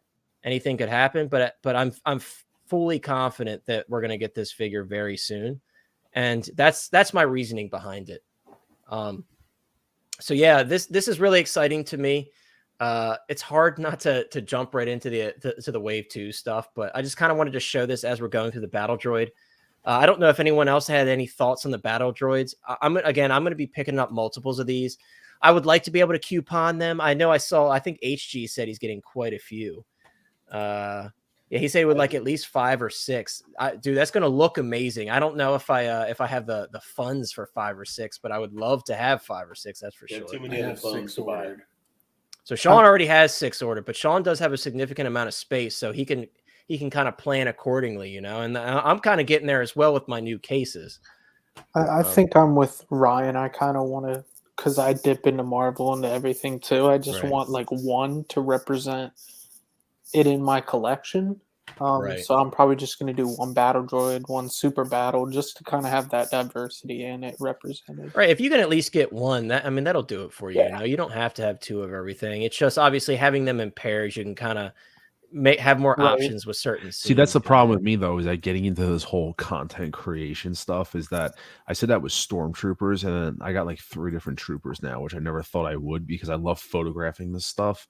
And when you get into like, I take this stuff out in the woods and doing that kind of stuff, it's hard for me to do it with just one droid. Like you need like 2 or 3. You know, that's the excuse. Oh, I need like 3 of these. I need one on the ground, one doing this, one doing that to make like a little scene. It's tough, man. So It you really could is. stamp this right now at 8:19 p.m. on 12/8 that I say I'm getting one, and then you'll see me with a photo of like 4 of them. So like 6 months later, I'll have 4 of these things. So I'm a total hypocrite when I say I'll just get one. I'll probably have like 4 of these. Yeah, I'm gonna get at the very least 2. I'll just be honest with you, because again, I have to have one plain and one with the C-3PO head. Yeah. HG says, Hot Toys Hotline. I'm old enough that I was there at the beginning with the original trilogy, but I have a bigger connection and love for the prequels and the characters from it. And I think Sean can kind of agree with that as well. Sean's a big fan of the clones and all the different troopers and such. So much so that I don't know if you guys have seen Sean's display before, but he has a big display of 501st clones and such. So it's not surprising to me that a lot of people who weren't originally warmed up to the prequels have kind of changed their opinion, like Ryan was saying, because now you have something way worse to compare it to, and you're like, oh man, I was really hard on the prequels. You know, me personally, I mean, I grew up with the prequels, so I always loved the prequels. I mean, I remember seeing all of them in theaters, so they always had a special place in my heart and still do. And again, that's why these figures are so special to me, and that's why I won't be passing on absolutely any of them. But well, if you think about it, though, a lot of people were not really accepting of the prequels, except for Revenge of the Sith, right, until Dave Filoni put that whole perspective on what you had to think about with Anakin, Darth Vader, and all this stuff. And actually, his perception on the entire meaning of it made sense to where everybody's like, I have to go back and watch the prequels now. When he had that discussion of explaining the whole entire thing about Anakin and never having a father figure, and then he finally met his father figure, which was Qui-Gon Jinn, but he died immediately. And then Obi-Wan Kenobi was supposed to be the father figure, but he never picked up the father figure. He played off as the brother. Mm-hmm. And then you had Palpatine. Yeah. And that just that role. And yeah, it's the duel of the fates. It's this is the a good fate of point the from child. Single Songwriter as well. Like, even if you're not a fan of the prequels, you have to look at the lineage of some of these characters and understand that and kind of see where it could still fit in your collection, even if you're not a huge fan of those films. Yeah. Bro, it's Well, like poetry, it rhymes. well, also too, with the prequels, it's one of the few parts of the Star Wars property where, like the Clone Wars and stuff like that, have helped to the storytelling shortcomings. Maybe not as much Phantom Menace, but I mean with like Attack of the Clones and especially Revenge of the Sith, the prequel trilogy I think is one that got better for the most part, got better as it went along. And also you've had some of those supplemental material things which help kind of flesh out stuff and everything. Whatever in a 2 hour, 15-minute movie you couldn't necessarily get.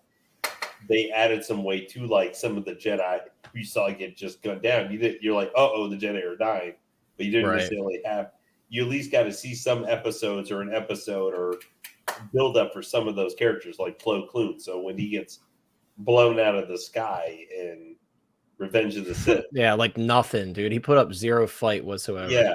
But there's some now. If you watch Clone Wars or had some other material, there is a little bit of an emotional connection or understanding the character a little bit more. You know, Well, that's like seeing Yoda in the original trilogies being like basically on his deathbed, and then seeing him in Attack of the Clones in the theater for the first time, and he's bouncing all over the walls and whatnot. Yeah, Like, it's that a was weird awesome. thing, man. It's a weird thing. Well, he's still over 900 years old by the time the even thing started. Right, but it was very bizarre because I started with the original trilogy as well. So when I went and saw the prequel trilogy in the theaters, I'm like, what the heck? I'm like, this is a whole different Yoda, you know? It's a whole different character. Well, it's only like 20, 30 years, which in his race's years is not very long. Right. You know? He was optimistic. He was energetic. He was a different character. I mean, he at Empire Strikes Back, he obviously had kind of lost his mind a little bit. He was a little crazy at that point because obviously he was super old, even older than he was in the prequel trilogy. So it was definitely like a whole different experience. And he had the exposure to the dark side, was living in a swamp by himself, and right. Yo, but how crazy is next year going to be? It's going to be like Star Wars mania because then you got and I'm excited. You got this going into Return of the Jedi 40th anniversary. Isn't the 40th Jedi? Yes, next year. And so Single Songwriter actually brought this up. He's like, they're going to give us a goldenrod C-3PO next year, and they absolutely are. I mean, it's a very easy reuse of existing parts with some minor alterations. Like I'm very excited to see that. I will get all C-3POs. The Vader. I mean, that's kind of a given. I think we can confidently say we're going to get that Sebastian. It's going to make you have to possibly make some hard choices too about what you're going to collect of more older legacy. Yeah, I mean, these figures are expensive. C-3PO alone is $330 if you're buying Attack of the Clones stuff. So, like, for me, one of the reasons I'm pretty much think I'm passing on the entire Attack of the Clones is because Return of the Jedi means a lot more to me. That's my favorite Star Wars movie of all time. So if I'm going to buy figures from it, and I've already got a bunch that I'm already getting from Star Wars, I think I'm locked in for more modern Disney stuff. I like this line. I'm not like I think I'm going to probably pick up a Super Battle Droid because those are my favorite. Those are like maybe my favorite droids. Yeah, they are one of the cooler droids, that's for sure.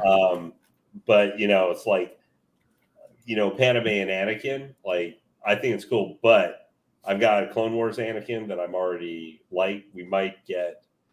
We still maybe get the 2.0 Dark Side Anakin, but I'm a lot less optimistic about that now than I was before.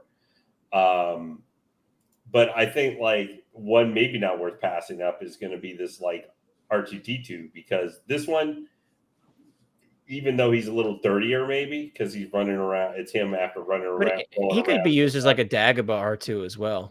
Yeah, but I'm saying you could pretty much stick him, this R2 you can pretty much stick anywhere, any time frame from I think so. A New Hope to Rise of Skywalker.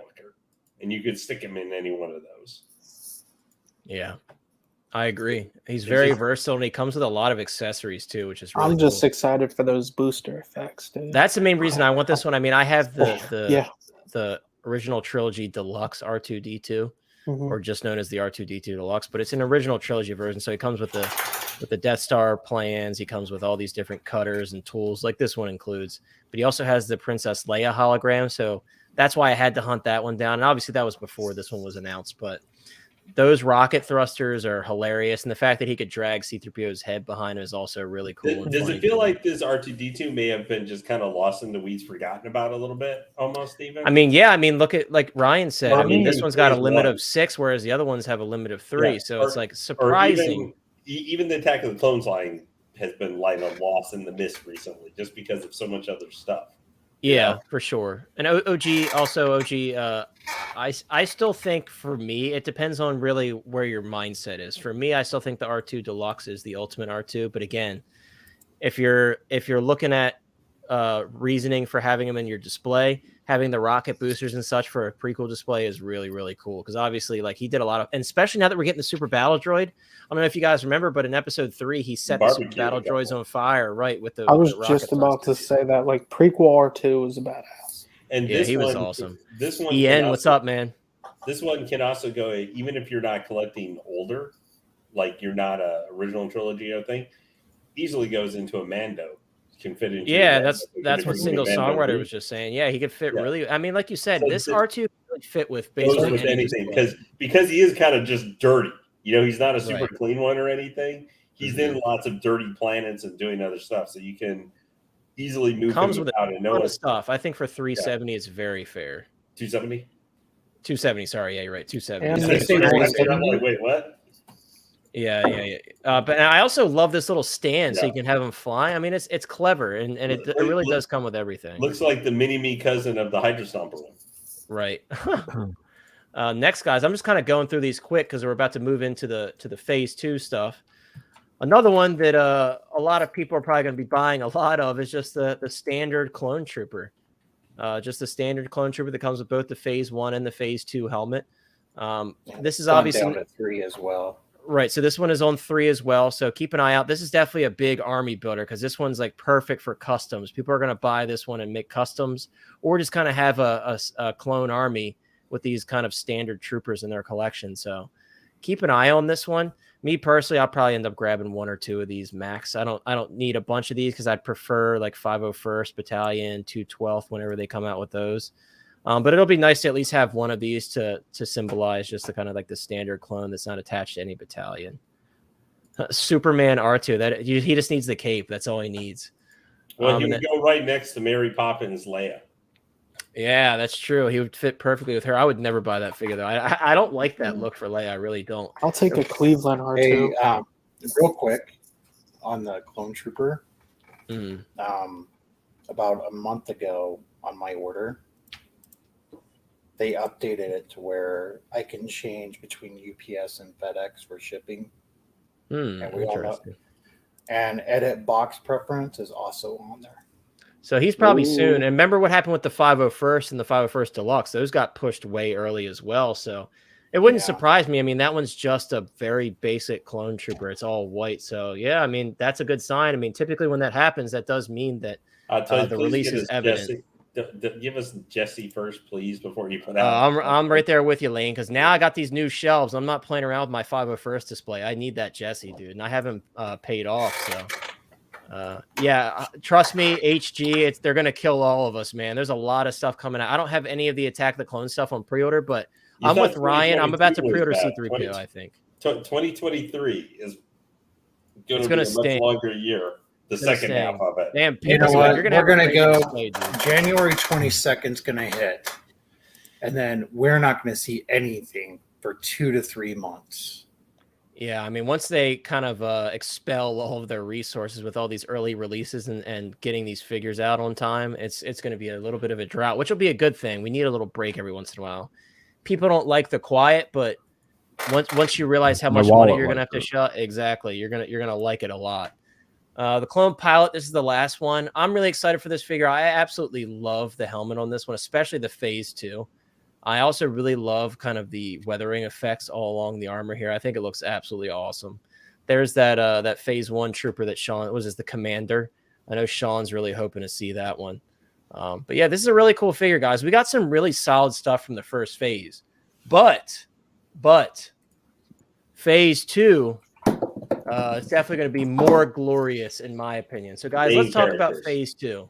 Right. So we have a lot of main characters here. So right off the rip, guys, what'd you say? I got to go. All right. So Lane's shipping out at the perfect time. Before we talk about no. You did not see my message I sent to you like 6 minutes ago. No. Lane did say he had to leave at 8:30, but it's all right. Lane can watch the roast on the replay. It's okay. Well, no, you got it. You were gonna roast me. Well, you kind of did it already right at the beginning. Yeah, I did. I couldn't contain myself, but so Lane's heading out, guys. I think he's gonna be on Collecting Weekly. So check Lane out. Smaller scale. Like 1/12 scale. Yeah, Sean. That's I got a new Storm Collectibles figure to unbox tonight. Nice. Because I do buy those too. But any words of wisdom for you head out, Lane? Yeah, I'm just gonna say I think that this wave is going to be really exciting. As much as I make fun of Mace Windu, I know people are going to be after him. All these guys, Mace, Anakin, are probably going to have USB light up lightsabers, which is going to be awesome. You're going to be saying, eat it, Inquisitors of fail in comparison. Yeah.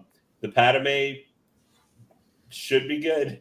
I mean, for other head sculpts we've had for other things of her, this version, which is only like the NYC statue that did not look like Natalie Portman very much. I think this is going to be cool. And then, of course, the Super Battle Droid. That's the thing I'm most interested in of all the 4 of them, is because that's my favorite Star Wars droid. Yeah. But this is going to be cool. And I'll just say, I'm very happy they just didn't have like this and then, just said coming soon. I'm actually glad they put what the 4 figures are going to be in phase 2 of this release. So we at least kind of, if they're not, we kind of had it. If it's just the 2 phases, we know everything that's coming out now. There's no space, you know what to come, you know what to plan for. Now, I will say, I am a little bit surprised. I figured you were going to have like for Sean and I, a whole little video thing you had done up so that like you would play the video. It was Who says he doesn't?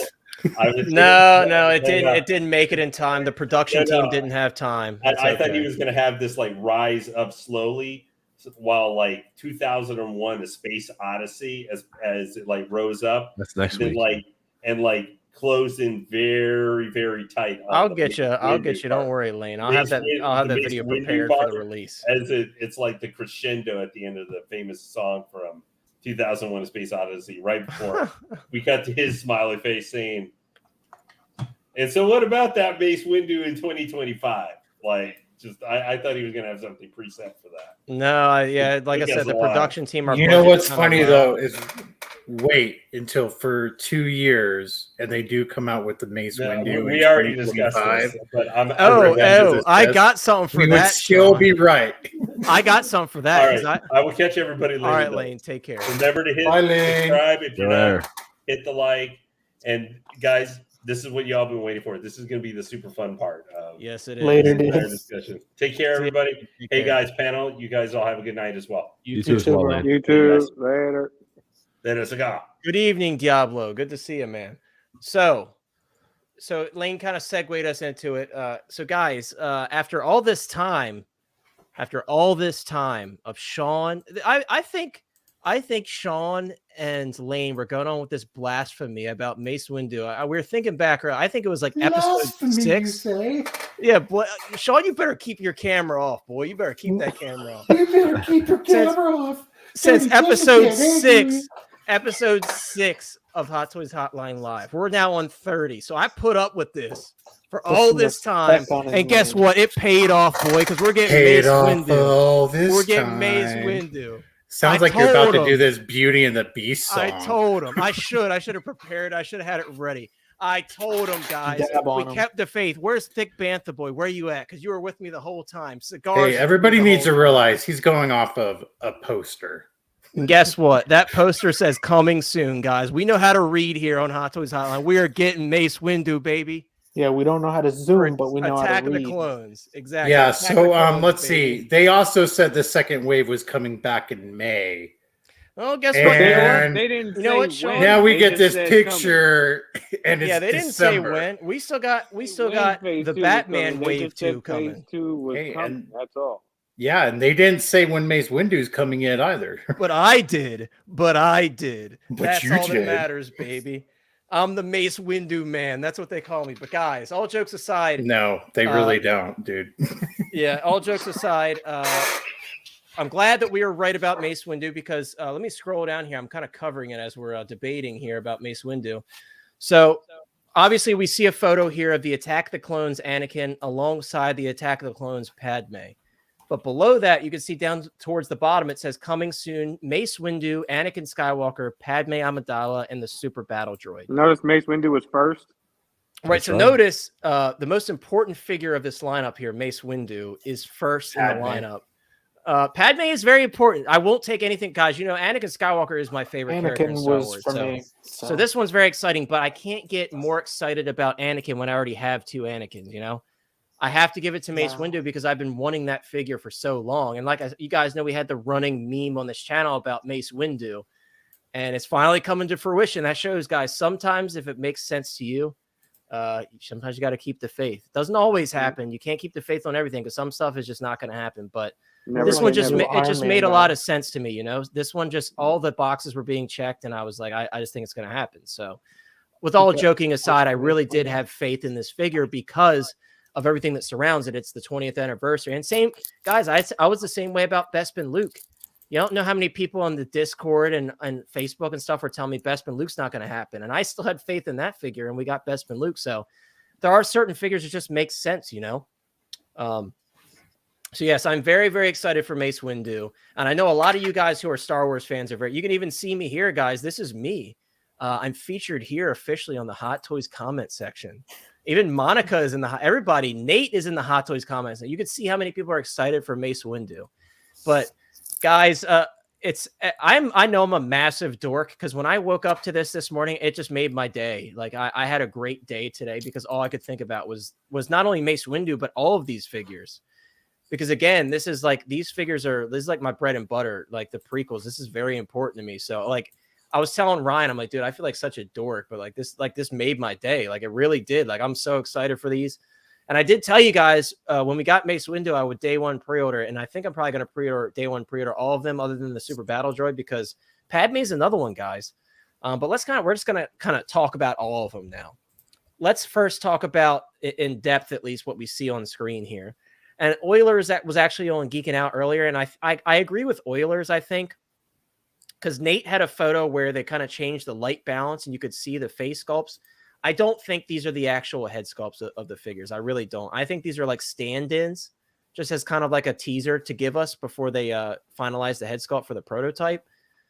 Because when we looked at the photo that they provided, and I don't have it pulled up at the moment, it just didn't look right. Like it didn't look like Hayden or Natalie Portman at all. And I was obviously, gonna ask if somebody did that because they usually lighten those photos up and people post them. It didn't look right. So I don't think these are the final prototype sculpts. I think this is just kind of like a stand-in. See, they did have a good head sculpt for Padme more. before. Yeah, it wasn't 100%. The Padme wasn't 100%, but I still think it looked good. You know? Oh no, Ryan, you're at the bottom now. Look what you did to yourself. It's all right. I got Please, like, kicked it is out. My what it computer is. just kicked me out. Dude. Move You know, that on up. one time on stream, I was mid-hosting. A lot of them were here. My computer just cut off. So they Anybody were else's left. computer freeze or no? Oh yeah, No. we took over. Oh no, Ryan's computer's dying on him. You better return those Hot Toys, dude. You're gonna have to buy a new computer. Yeah, right. Garfield Spotty, that's another one. And we have a theory about the Garfield Spotty. I think they're reworking it for the US market. There's been rumors about them reworking the sculpt, adding some extra accessories and such, and kind of branding it for No Way Home, and that makes a lot of sense to me. Oilers has every little good old spraying Mace in the Windu, Mace in the face, not in the Windu, face Windu. Even Violet wants Mace Windu and Padme. Yeah, and Violet's the way another you read. collector. Violet's another collector who's very selective about what she purchases. So that's got to tell you, I mean, these are very beloved characters, guys. And I mean, you guys know how important the Hot Toys Anakin is in terms of pricing and everything. That kind of shows you how much people want those figures. This one, being that it's an Attack the Clones release, I would expect it to have the green lightsaber as well. Because I mean, was gonna say that it better come with it. Like and that's Dooku's. Right, and that's the other thing. It's like everybody's gonna want that Count Dooku, and it's The like gold mechanical hand. And yeah, I want it and all. and that's not a guarantee that we're gonna get another another Count Dooku. It wouldn't surprise me because Dooku with the speeder. USB, it'd be easy cash grab, man, because all they got to do is change the lightsaber Right. to USB powered, and that's it. No, they don't even have to do that. Look what they did with the 40th anniversary Vader and the Boba Fett. They just repacked it in the new box, Hey, so man. they wouldn't even have to do that, and people. I Would buy want it. the USB powered saber. I would want Right. it on too, my dude. parade. Trust Yeah, me. but I said before I'd want it like they did Darth Maul, put him on the speeder or something. That would be cool. And if they would Ooh, mix it up, speeder I would be mean, cool. I'd buy with that. another Dooku regardless because they're Yeah. like, dude, I have all these Clone Wars figures. Dooku is huge in the Clone Wars cartoon. Like he is that dude in the Clone Wars cartoon. See, Like, and they could reissue it for Star Wars: The Clone Wars, right? They could, and make dude. it a TMS number. Exactly. He literally gets poisoned in his sleep in the Clone Wars and still fights off these Night Sister assassins. Like Dooku is that dude. Like you He's guys that have to watch the guy. Clone Wars. And if you haven't watched Tales of the Jedi either, That it is was awesome. amazing. Dude, I It was about to say, amazing. hopefully we can get That was hopefully beautiful. we get young Dooku as well. Dude, I would love it. My Tales of the Jedi Dooku lightsaber actually just shipped today. I'm really, really excited because I love the look of it, and I loved Tales of the Jedi. But we're getting sidetracked here, guys. These figures are going to be very special for the Padme. I'm really hoping that she has that like Nexu damaged shirt with a rip as like a swap you can out. change them. Yeah. Right. I obviously she's probably going to have that like cloak piece that we see in a lot of the photos, like the scarf piece. She's obviously going to come with that. But dude, if they give us the swap out shirt with the cuts, I'd be on board for that. That would be really cool. And if there was a deluxe, I would pay for that. But I do think personally, I think they're going to keep all these Attack of the Clones releases to one SKU So I don't think we would see like a deluxe version. Because You so think- far we only have one SKU, but all the releases are kind of jam packed and they come with everything you want. So What that's if what we I'm got a expecting okay? from What this. if we got a Mace Windu as a deluxe version and it had Django's head cut dude? off? And we talked about that when we That's what first I got said that on, series. Yeah. Nate, Yeah. on Nate's stream earlier. Nate The was Sideshow like, one what had do- it. He was like, Mhm. "What do you think Mace Windu would come for accessories?" And I was like, "Django's head." Yeah, Sideshow did it. They also did it to where you could have episode 2 and episode 3, like he Like the came with his cutoff. lightsabers. Yeah, I think it came with a stump too, didn't it? For Mace Mhm. It'd be Windu? cool. Yeah, it'd be Yeah. cool if Yeah. they include. Yeah, if they do Mace Windu with 2 and 3, so that way you can get the stump hand. Yeah. I mean, because these are like locked to Attack of the Clones 20th, I do think if It'd be they were harder, to do yeah. another one, it would be a Revenge of the Sith release down the road. But Yeah, dude, I don't care as anniversary. long as we have one Mace Windu, I'm happy. You know, it's not one that I'm like I have to have both. But I'm really excited. I even busted out this piece of crap Sideshow Mace Windu that I'm going to be getting rid of, as I showed in the beginning of the stream. I wish He's I could show horrible. Kevin's Toy Works, dude. That We thing, can't see. he reworked. We were talking it. about that It's earlier. good. Here, you really want to see it that bad, Cigars? No, Here I you go. don't. No, I yes, don't. you do. Yes, you do. There you go. Look at his. I mean, to be fair, this figure is super old. It's not the worst sculpt I've ever seen. I've No, seen it's not some the worse, worst, yeah. like third party, but it's bad. It's still bad. I mean, it's showing its age. You know, it's showing its age. Draw a But yeah. mustache on there. It could be snakes on a plane. That'd be Samuel L. hilarious. Jackson. That'd be hilarious. Hey, I'm buy gonna try to- some 1/6 sunglasses, put it on it, and see if it Oh, looks Yeah, like no. it. I just want to get get rid past of it, it. guys. I just want to get rid of it. That's what I want to do. Compare it to one of Polo, his other me and you movies. both, bro. Me and you, bro. I want every single figure, every single one. I'm not passing on any of them. I can't. And now I've got these new displays, and it's like I'm being encouraged by myself. I'm like, I got all this room. I might as well, you know. Remember when my wallet was on life support. It's been Yeah. buried for a long time. Yeah. I think we're long past life support. Yeah, long past life support. Mine's been buried and dead for a long time. but This is all that remains. I am what remains. How many of you guys are picking up, or I should say, what are you guys picking up from this list here? All of them. All of them. Yeah, dude. It's hard to say no to any of them. Like Polo's saying, it's like I want all of them. I really do. And it's like you're gonna say no to Anakin and Padme? I mean, people bought the Clone Wars Anakin who had never seen the Clone Wars because it was their only opportunity at an Anakin at the time without paying crazy resale prices. So you think they're gonna say no to the Attack the Clones Anakin? This is a gem, dude. It's like I always say this, and we say it a lot on the stream. It's like new Hot Toys collectors and seasoned Hot Toys collectors. This is the best time to be a Hot Toys collector in terms of the availability of what you can get. C-3PO, Anakin Skywalker, Padme, multiple original trilogy Luke Skywalkers, Mando, and obviously from Marvel, the list never ends either. And RoboCop, like it's crazy, man. And it's like it sucks that the stuff is so expensive and you really have to plan to get everything, especially if you're getting out stuff from both Star Wars, Marvel, DC, what have you. But it's really, really exciting. TX Boy's coming right in with the love for the Clone Wars stuff. He said, all the Clone Wars figures, I'm not missing out on any prequels of figures again. I made that mistake when I first started collecting, never again. And I'm right there with you, dude. It's like, I can't pass on this stuff because this is stuff that's near and dear to me and I have to have it. But yeah, so I'm getting all of it. Ryan's getting all of it. Chris, I'm very curious to hear what you're going to get from this. I know you're going to get that Anakin and I know you're going to get that Padme. What about I'm getting Mason, the battle droid? Yeah, I'm getting them all. So this Yeah, is I one of the got first 'em. clean sweeps from Chris in terms of everything Yeah. being a pre-order for you. That's interesting. Yeah, dude, well, You know, I we got may be huge love for seeing, prequels, like you said, and Wars it's and other prequels lines. and just one film from the original trilogy, which is Return of the Jedi for me, and then a little bit of Force Awakens. Yeah. What were you saying, CMB?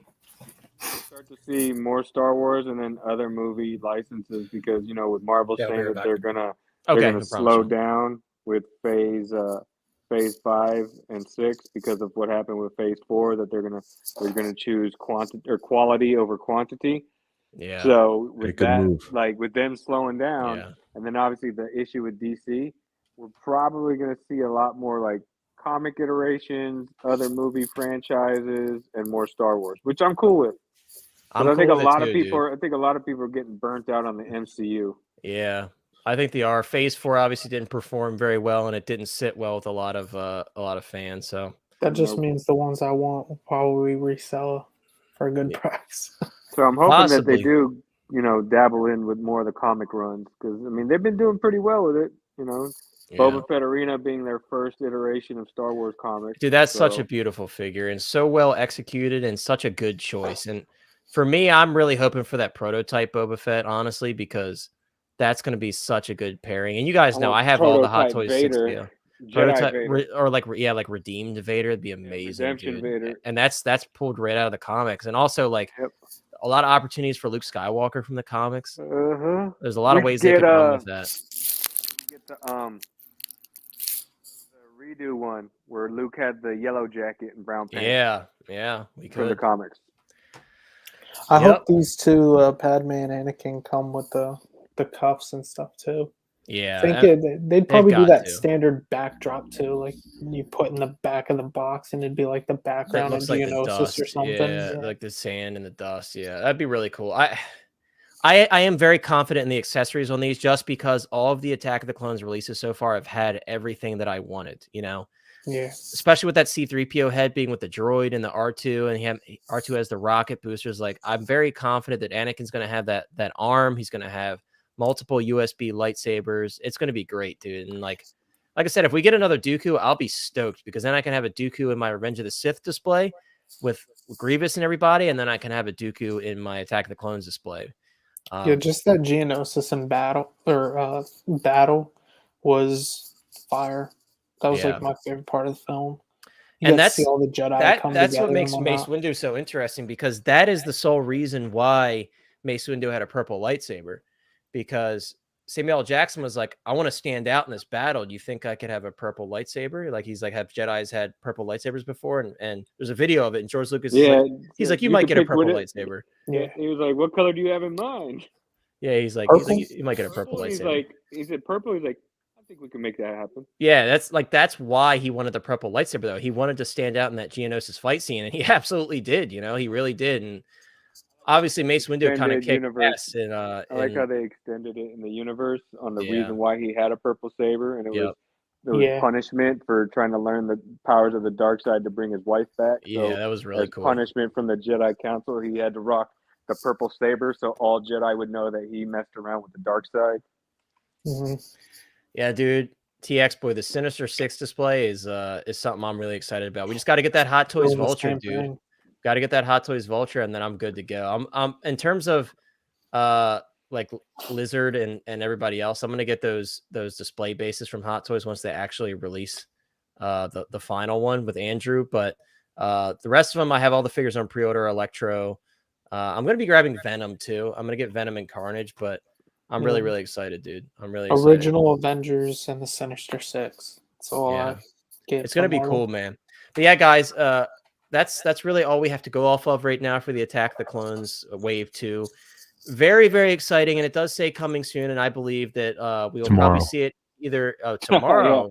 You heard it here first, dude. I stream that he has a feeling it'll probably be announced either tomorrow. Dude, if this happens tomorrow, I will go. I promise you guys right now, I will fucking pull an all-nighter if it drops like at like 12 o'clock. I will straight up pull an all-nighter. I'm not even gonna lie to you, but we'll see. We'll see what happens. If it's like 12:30 or before, maybe, but definitely. But after, no way.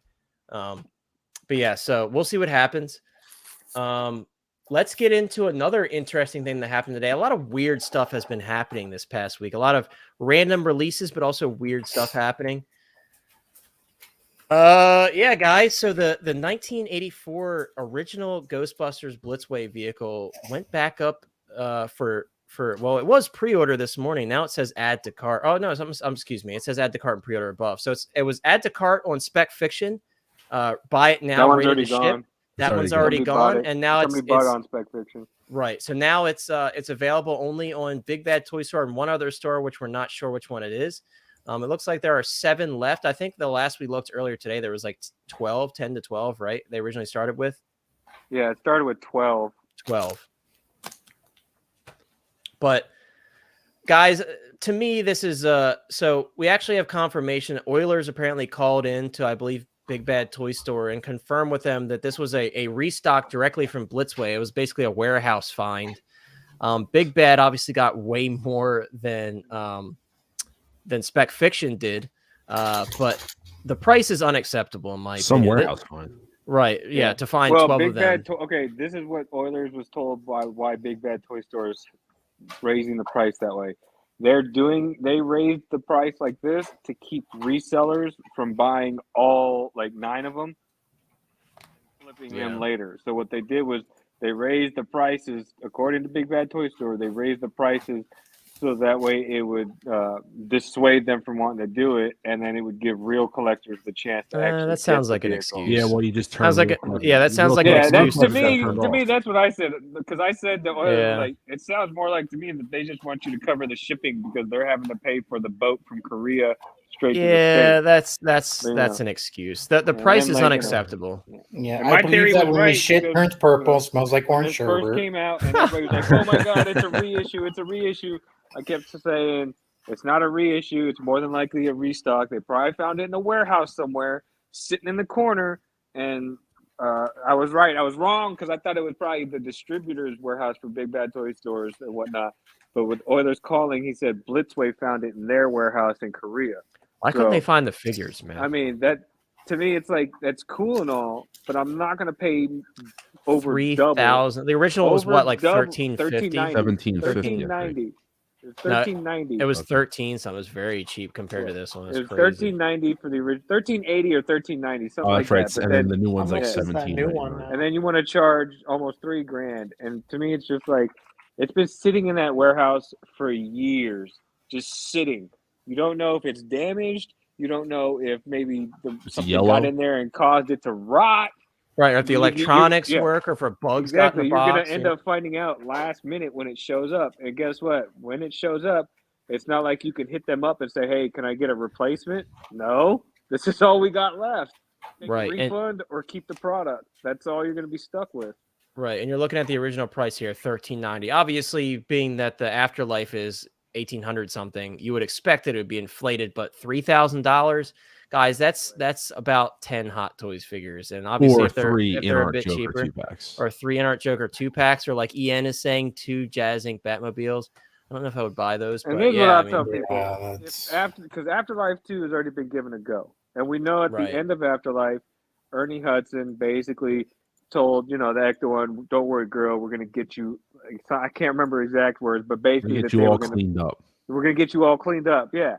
So we know that when Afterlife 2 comes, one is gonna be nice and pristine like the '84 version. So I'm more than likely Blitzway is not going to be dumb. They're going to capitalize on the clean version and drop that Ecto-1 as well because that's a cash grab for them. Yeah.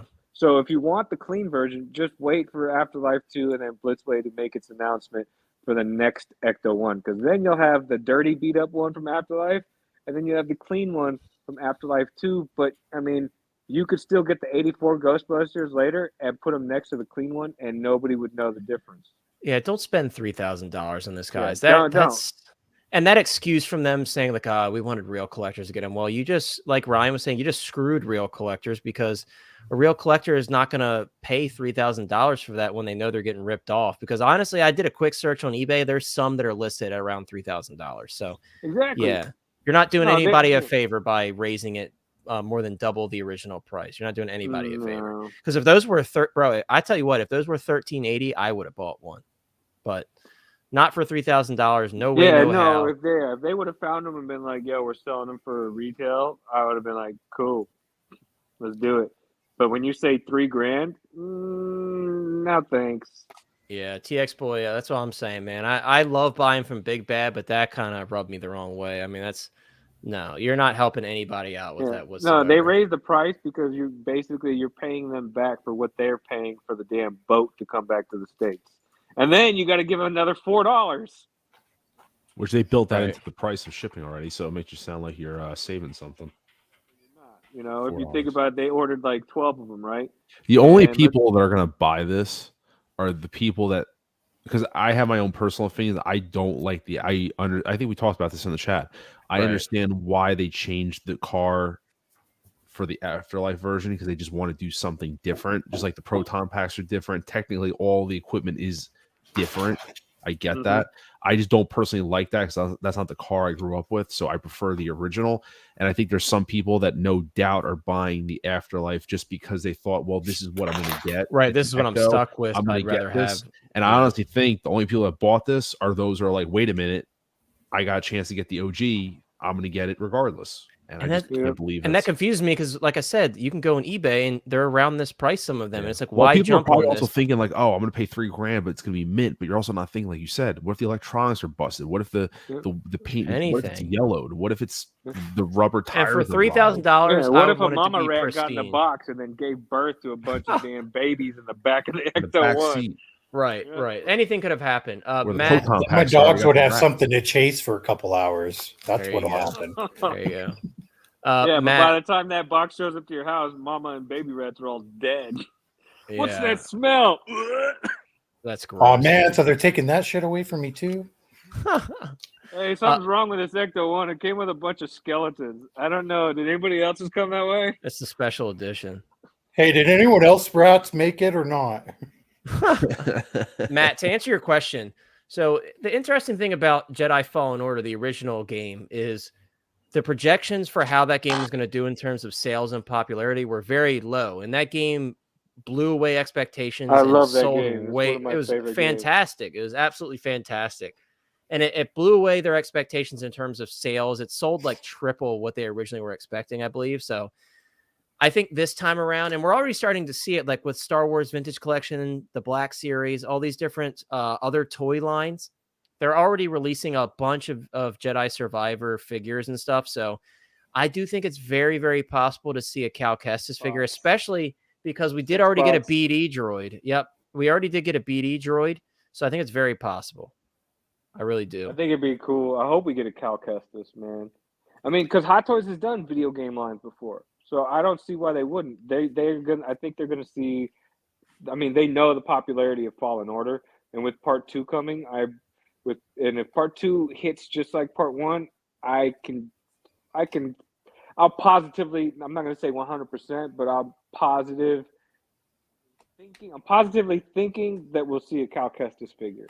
Yeah, and it's going to be very easy for them to adapt to real life because obviously these 3D scan of the character is from the actor and it's literally his likeness, you know? So I think it's very, very likely. And I do think it's possible we could see Marin as well, depending on what her role is in this next game. But I'm really, really excited. It'd be cool if we got Marin and Cal Kestis. I'll be happy. If they were just those two, I'd be happy. And then whatever bad guy they decide to put. Well, I mean, Vader's obviously going to be in there, but right. What other bad guys? I know Penn is really excited for the next game as well. And Penn is saying that it sold double before they even got to the Game of the Year. So I don't know if you guys know this, but the Game of the Year edition of a lot of these games makes the sales explode because they kind of include a bunch of content. They give it to you at a lower price. And I remember watching a video of Tony Hawk talking about how much money he was making off of these like Game of the Year editions of his Tony Hawk games. And it's a big deal. So for it to sell double beyond their projections before, that game's a big deal. It really was a big deal for them. So they're definitely going to, Trilla would be awesome as well. But, she got smoked in the last, as far as we know, she got smoked in the last game. So, he was just on stage. Yeah, I'm going to have to catch the recap on that, Matt. I'm really excited about that game. I got to watch that trailer. What's his name? Cameron Monaghan or something like Cameron Monaghan. Yeah, he's also in like Shameless and he was Joker. He was Joker in Gotham. Yeah. And he's a great actor. Very good actor, man. Like for him to be able to do 3 different versions of the Joker, and granted, Gotham wasn't the greatest Batman show, but the fact that he was willing to try and do 3 different versions of the Joker, and I thought he nailed it, man. The psychotic, the genius, and he did a good job. I guess the last one would have been the anarchist because the world had gone to crap. So, but he did all 3 really well. Like he plays his roles, like especially as Jerome. Man, he was a crazy bastard.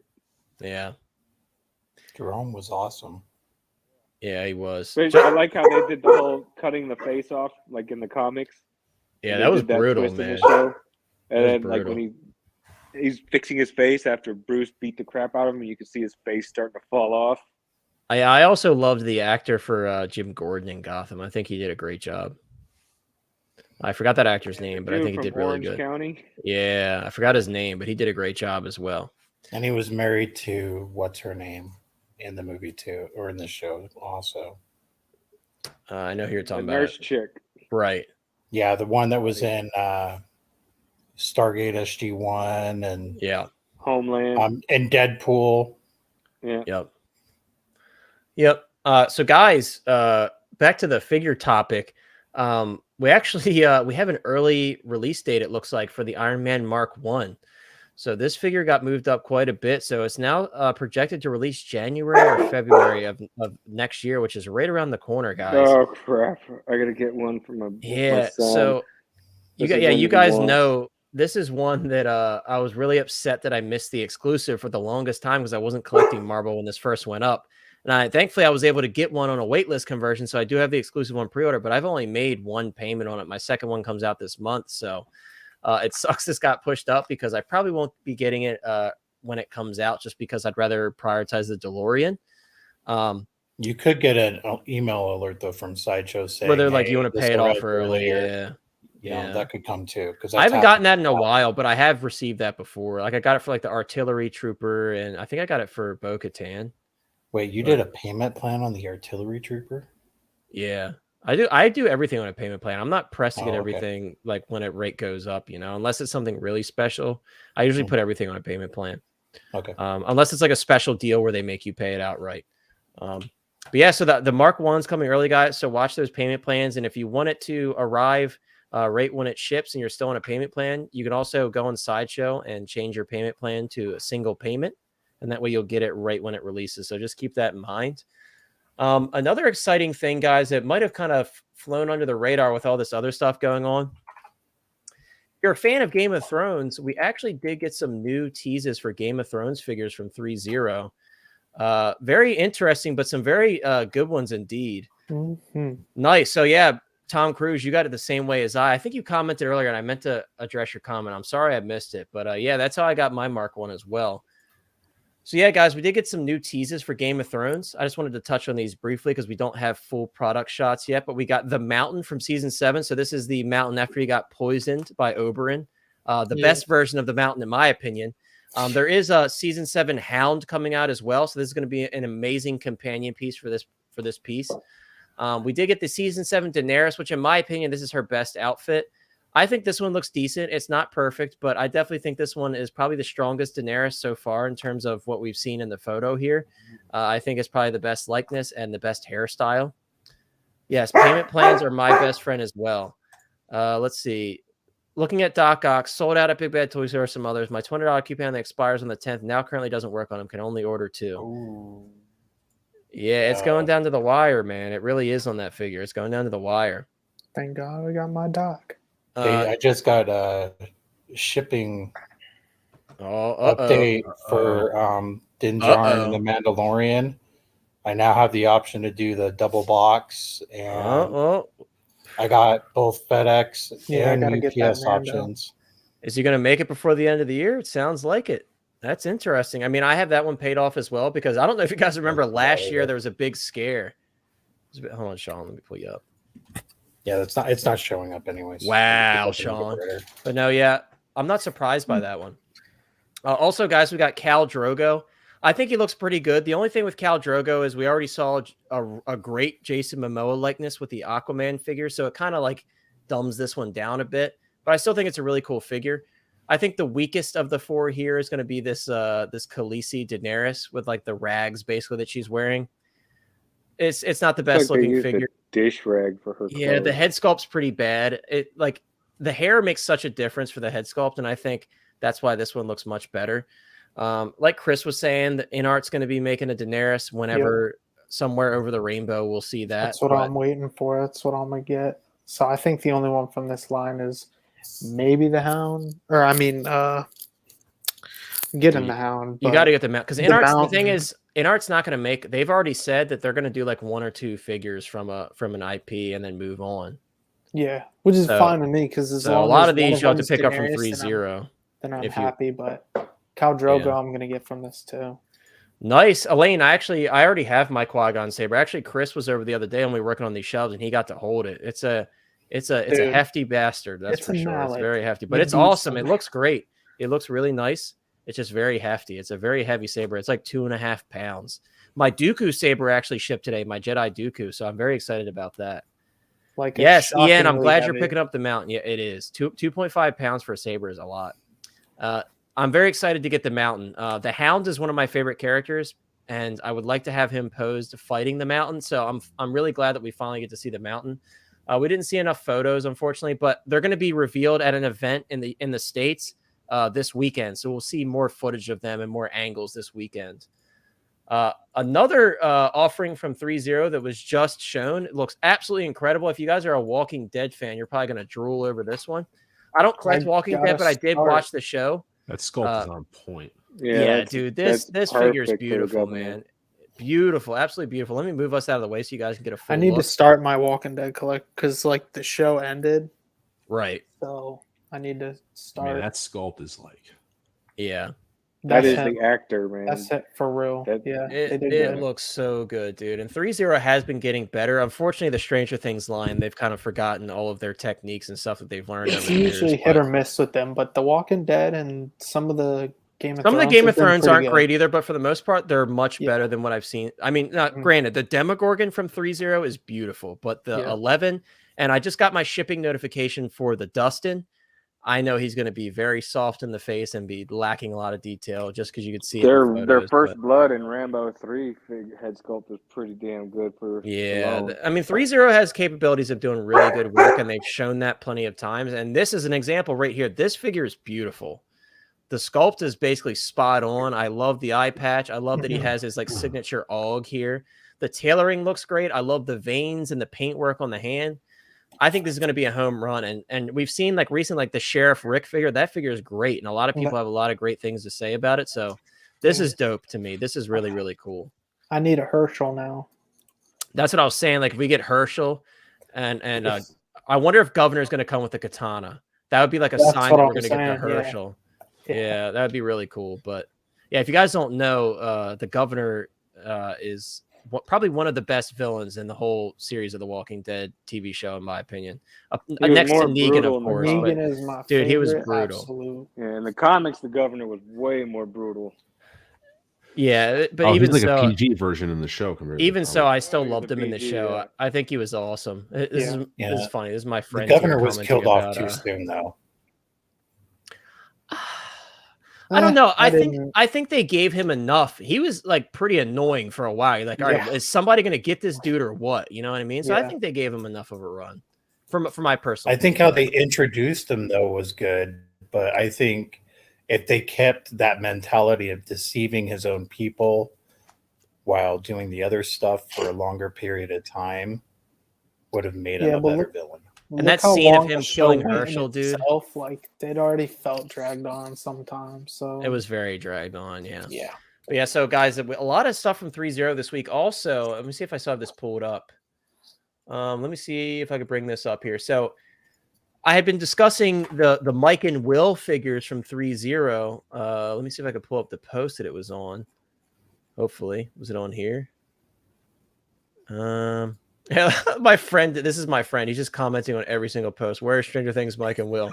Where's Stranger Things, Mike and Will?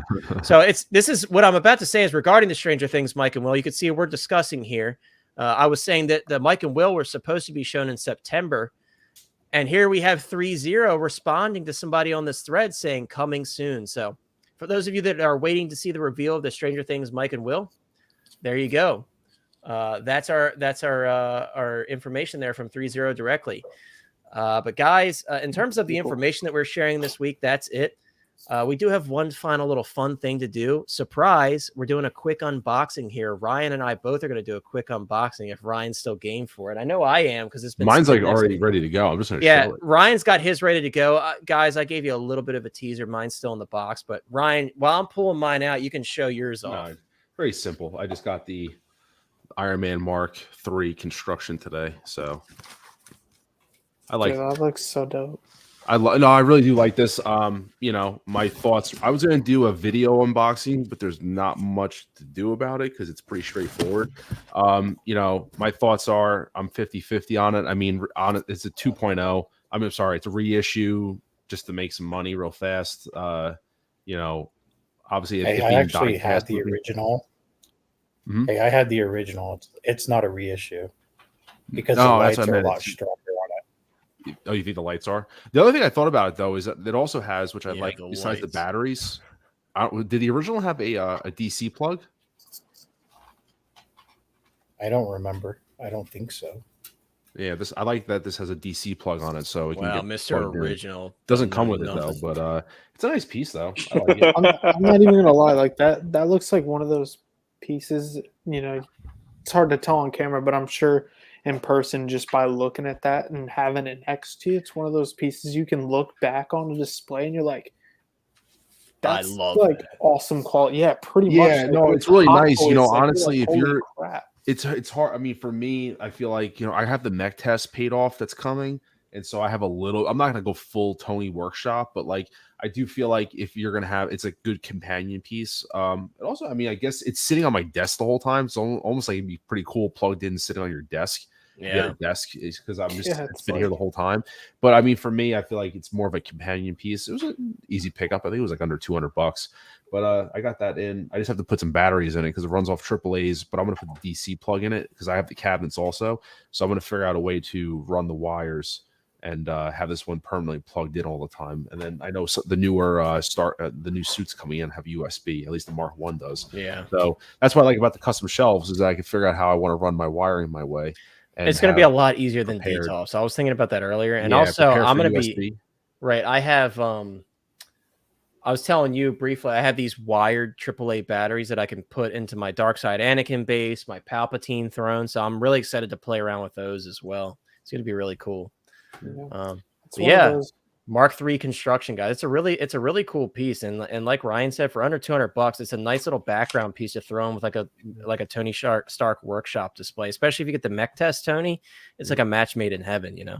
Actually, Yeah, I checked Sideshow's website. I think it's available for sale. Like it's up on their website now, so you Yeah. don't have to wait. So it's ready what to go. attracts me is like all the different material, the chains, the wires. Yeah. It's like pulling it straight from the fountain. Like it gives that realism factor to it. Yep. Nice. I like it. So All right, guys, what am I unboxing today? What am I unboxing today? Well, as you guys know, my collection room is in shambles. So I'm like, I don't have time to do a full unboxing because I'm still working on the collection room. So let's do it live here at the end of the stream. Shows are Bam. looking pretty good. Wonder who helped you. Yeah, actually, if you can't tell, I actually finished this Oh, shelf I behind see. me. Yeah, I painted the underside of all of them. So this is the next. Nice. I just moved all the figures over. But guys, yes, Bo-Katan is finally here after all this time, guys. All this time waiting for Bo-Katan. She's finally here. I did cheat a little bit and peek in the box because I didn't want to pull a lane. I took all of the plastic off of the figure so you guys didn't have to watch me struggle. But I will say it did slide right off. I know a lot of you guys like seeing the art print. That's what little she slip said. cover. I love the Of art course you did, prints. Sean. Okay. Yeah, this is what we have here for our little slip cover art print. Some people actually get those signed to get them framed. So hey, if you like Katie Sackhoff, maybe you could do that. Interestingly enough, the front of the base, because this has that kind of like semi-diorama base, is in the front portion here of the clamshell, which I thought was cool. I'm happy to say people didn't like that. I like it. I think it looks cool. It's very simple, but it's got some spunk to it, you know.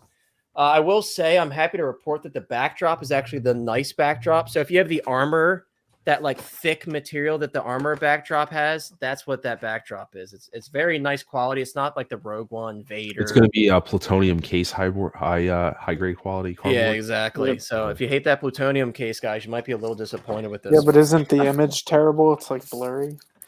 I haven't taken it out because I'm never going to use it. So if I just don't look at it, then I won't have a complaint about it because I'm never going to open it. There you go. So stop trying to ruin my unboxing, Chris. Why you call my backdrop terrible, dude? I'm not trying to ruin it. I'm trying. Yeah, dude, you're just insulting. Let the people know. Here we go. So I don't want to spill everything out, guys, but here she is in all of her glory. Like I said, I took the plastic off. I got to be honest with you guys.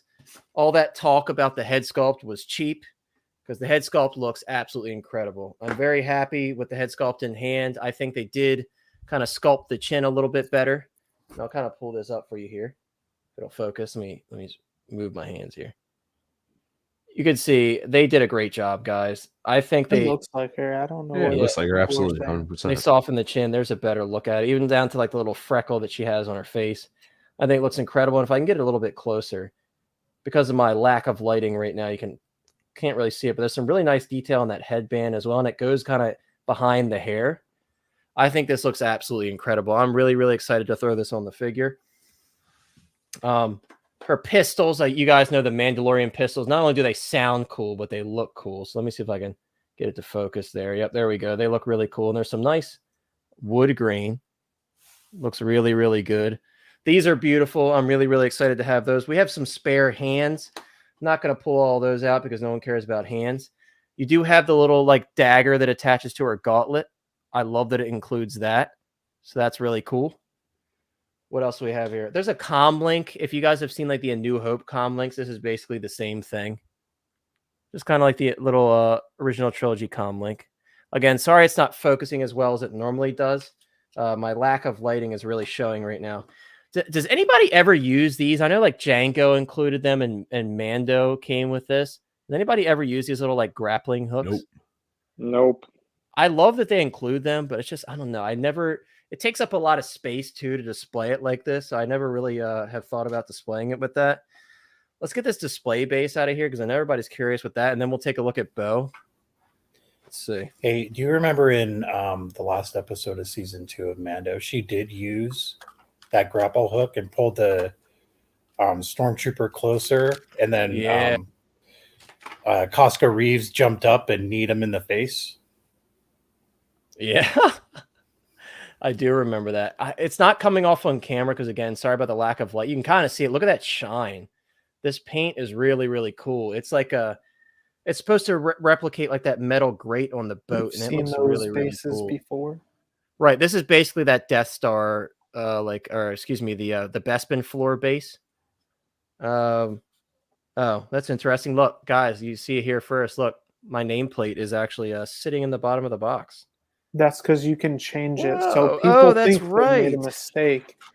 It's You got can adhesive on change the it. back. Yeah. Look.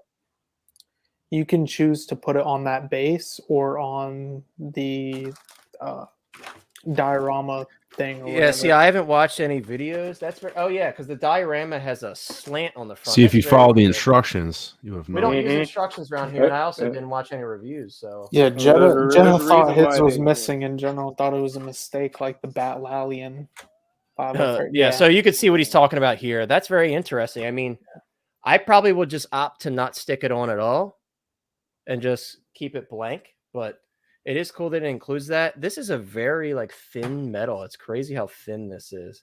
Almost like it feels wrong handling because it's very thin, but Thin pancake. interesting indeed. It is. It's as thin as a pancake. That's what it is. You also do have your I love jetpack crepes. effects. Crepes are delicious. So are pancakes. There's our flame effects. Bobby route. But let's take a look at the figure. That's what everybody's here All I for. think about when I hear crepes and pancakes is Ricky Bobby. Ricky Bobby. That's the whole thing. That's why I said very thin pancakes. Now, guys, I will say the single jointed Go ahead and arms. break it, Frenchie. I ain't Yeah. budging. The Break single it, jointed Pepe Le arms Pew. do suck. That's as far as you can go with the arms. So that definitely sucks. Now, me personally, I'll probably have the arm kind of straight out like this. Kind of have her shooting so I can make do with it. I was telling Ryan this earlier as I was pulling her out of the box. I think this is an absolutely beautiful figure. The single jointed arms, they suck. Like that's definitely the biggest detractor. But in terms of quality, the fit of the clothing, the tailoring, it looks amazing. I also don't like that her arms won't go closer to her body. I mean, that's it, guys. Now, if you kind of like tilt the arms a little bit and like turn them forward, you can get it closer to the body. But that's it in terms of how close they can get to the body. Also, interestingly enough, the jetpack was pre-installed on the figure, which we've never seen before. Typically, there's a separate slot in the box for that, but this one was pre-installed. But yeah, that's Bo-Katan, guys. I just kind of want to do a quick unboxing. The boot covers here are pleather. It's not a fully pleather boot. It's plastic underneath, but there's like a boot cover. This is all pleather. And of course, the holster and the belt are pleather as well. So unfortunately, we do have some pleather, but overall, this figure feels really, really solid in the hand. I'm really... Do you think the knee pads are too low? You know, some people have mentioned that, but how are yours? I mean, it doesn't bother me. I'm not one of those people that looks at photos and is like, "Wow, these are 2 millimeters too low." You know what I mean? I mean They don't look that bad there. that looks They don't right look to bad. me. There, some people get really into the details, and I respect that, but that's not me. You know, Yeah, me either. I could tell you right now just by looking at it, it's about 90% accurate, and that's cool enough with me. I mean, the helmet looks absolutely beautiful as well. You can Mhm. look at the details here. Are I you mean, gonna display it with the helmet or the sculpt? Probably. I'm gonna go head Sculpt. sculpt, man. I'm Mhm. definitely going sculpt. I talked about this before. I love the sculpt with the helmet in hand look, and I feel like especially because we have this straight out arm like that, it'll be very good for holding the helmet. You can kind of visualize it in your head, and maybe I'll just have a blaster in this hand. But yeah, I'm gonna have the helmet in hand look just because I really love head sculpts and I like to utilize them when I can. But that's just me. But that's about it, guys. I mean, there's some, like I said, there's some hands and stuff, but I'm not going to bother taking that out because you guys don't want to see hands. But yeah, it's beautiful. I can highly recommend this figure in terms of the details. Just go into it with the single jointed arms in mind. It's a bit disappointing. However, you can make it work. You just have to have an open mind. Obviously, you shouldn't have to make it work. I definitely think they absolutely could have done a normal double jointed body on this one. We'll never understand why they do that, but with that being said, I'm very happy with it, and I'm excited to finally have her in my collection. So, but that's it for the unboxing. There's not much to her, guys, but I'm really, really excited. I'm excited to play with her after the stream and kind of get her all posed up and everything because I haven't had a chance to do that yet because I put her right back in the box after I took the plastic off. So we got some comments here. Thick Bantha Boy says, she's dope. I can't wait to get her. Yeah, you're going to be very pleased. Again, if you can deal with the single jointed arms in terms of how she looks, the fit and finish, I think she looks great. Matt says, looks good, Hotline. Yeah, she looks awesome. Bo is badass. Mine finally gets here Wednesday. OG fan, I could tell you, I know your taste. You're going to love this figure. She's great. And you have all those Boba Fett's and Mandalorians. She's going to fit right at home in your collection. But that about wraps it up for tonight, guys. I know we had a lot to talk about. Sorry we couldn't talk about the Attack of the Clones Wave 2 stuff further. It's just there's not enough out yet. Obviously, Until tomorrow. Possibly. Right, until possibly tomorrow. Hey, you heard it here second. You heard it first from Nate, but here second from Ryan and CMB if it comes out tonight. But you already know once they go out for pre-order, I'll be grabbing those because I've been waiting a long time for those, and I'm very, very excited. And I know some of my friends here in the chat are going to be grabbing it as well, are going to be grabbing them as well. So, but that's all we got for you guys. Thank you so much, as always, for being here. A lot of you guys were here for basically the whole stream, so I appreciate you sticking out. Of course, if you haven't already, please consider dropping a like on this stream. Also, if you're watching and you're not currently subscribed, why don't you subscribe to the channel? Our new goal, we had a 500 goal, but you guys killed that before the end of the year. So our new goal for the channel, I'm reaching high. We're going for 750. So 750 is the new goal for the channel. I'm really excited to continue this journey with you guys. I promise you, once I get the collection room in order, I'll be pushing out more content. I have a lot of more stuff planned apart from reviews, and I'm going to start putting out those videos soon. And I mentioned on last stream, Ryan and I are going to be doing some collaboration videos before the end of this year. So we'll do part of those on my channel and part of those on his channel. While you're at it, definitely head over to Mr. Mom Collectibles. Ryan's absolutely killing it. He's putting out content basically every day, and he's really having a fun time with it. I could tell when we're having conversations about it that he's doing this because he enjoys doing it. So it's always fun to watch somebody who you can tell they enjoy what they're doing because you know they're doing it for the right reasons. So if you haven't already, head on over to Mr. Mom Collectibles. I know my friend OG is going to put everybody's channel in the description as he has already. Thank you, Thick Bantha Boy, as always. And Thick Bantha Boy, once again, we had faith in Mace Windu, and our faith has been repaid tenfold. So thank you so much for being there on the Mace Windu train, and CMB as well. The Mace Windu train is stronger than ever. But yes, guys, we have links to everybody in the description. Hot Toys Nightmare, Collecting Madness. Once again, a very, very happy birthday to Chris, Collecting Madness. Chris has been a great friend to me and a great friend to the channel this year. So I hope you have a very special birthday. I'm sure you're going to be doing stuff this weekend because, like you said, with your line of work right now, you can't really take off. So I'm sure the weekend is going to be the time you celebrate. I'll be seeing Chris tomorrow, but you guys won't. You guys will see Chris next time on Hot Toys Hotline Live or if he posts another video. So very happy birthday to Chris. But yeah, Chris, do you have anything new going on the channel, or are you kind of taking it easy while you're in the same process as me of rebuilding your collection room? Yeah, trying to get the room together while also, if I have stuff coming in just in the background, do what I can. I have a few ideas, but there's a lot more ideas, as you said, when the room's actually together. I still have to get the Luke Return of the Jedi out there by Hot Toys, so that's still coming to the channel, so look out for that. And that's really about it. And once again, thanks, Connor, for having me on here, as always. And you said, like, I've helped you out and been a good friend to you, dude.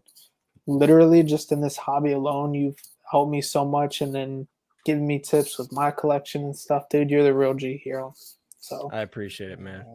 But you're not supposed to be. It's your birthday, dude. Don't make it about me. Make it about you, Chris. It's your birthday, dude. Gotta give to give. I appreciate you, man. But yeah, we hope you have a great birthday. Like I said, I'm sure you're gonna be celebrating this weekend.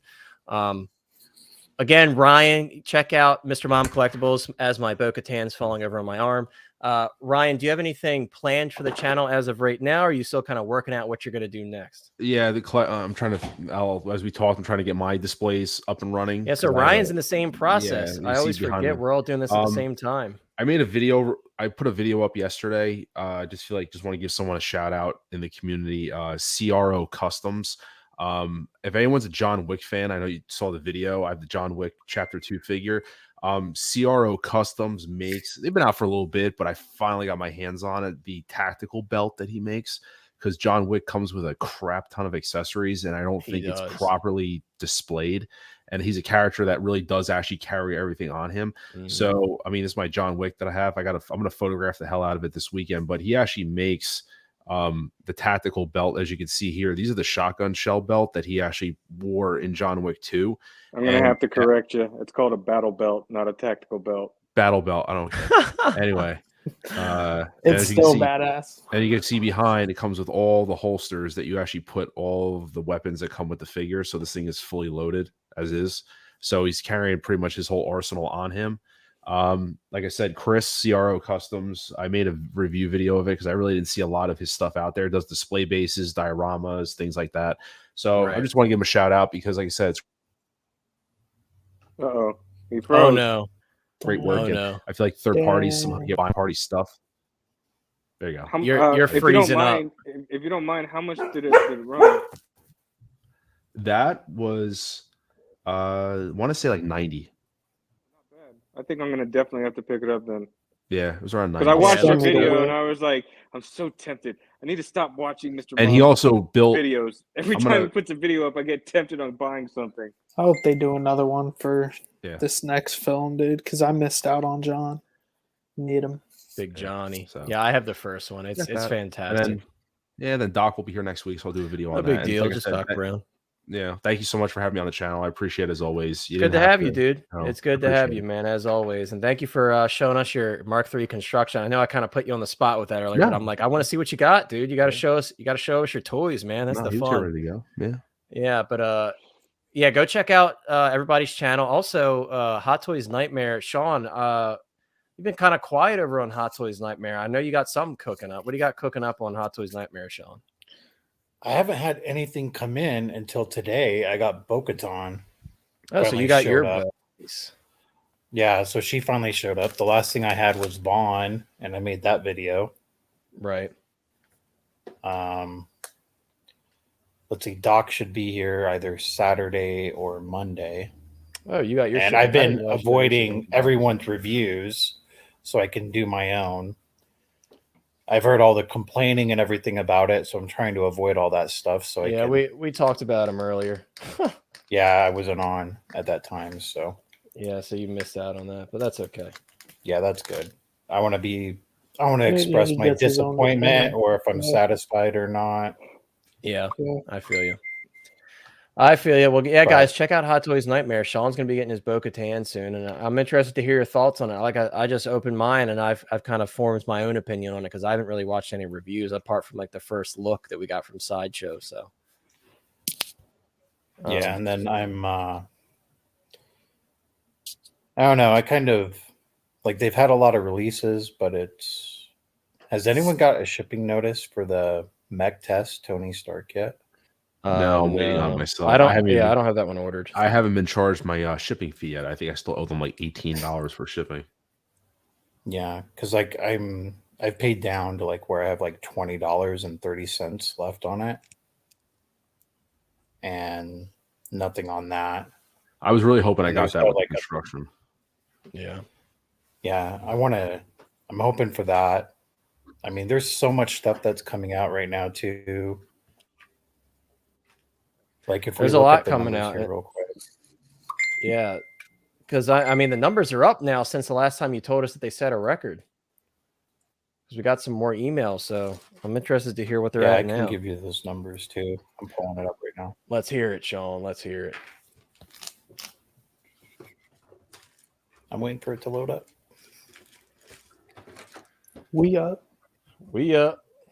Little piece of cheese. I'm messing with it. Dude, Aaliyah's so annoyed with me.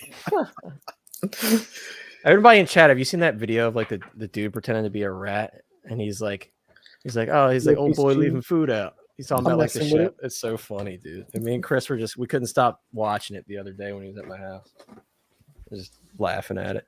Big shout out to Pretty good OG fan.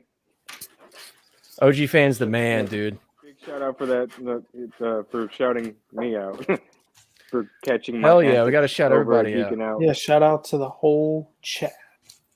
Hell yeah, that's what I'm talking about.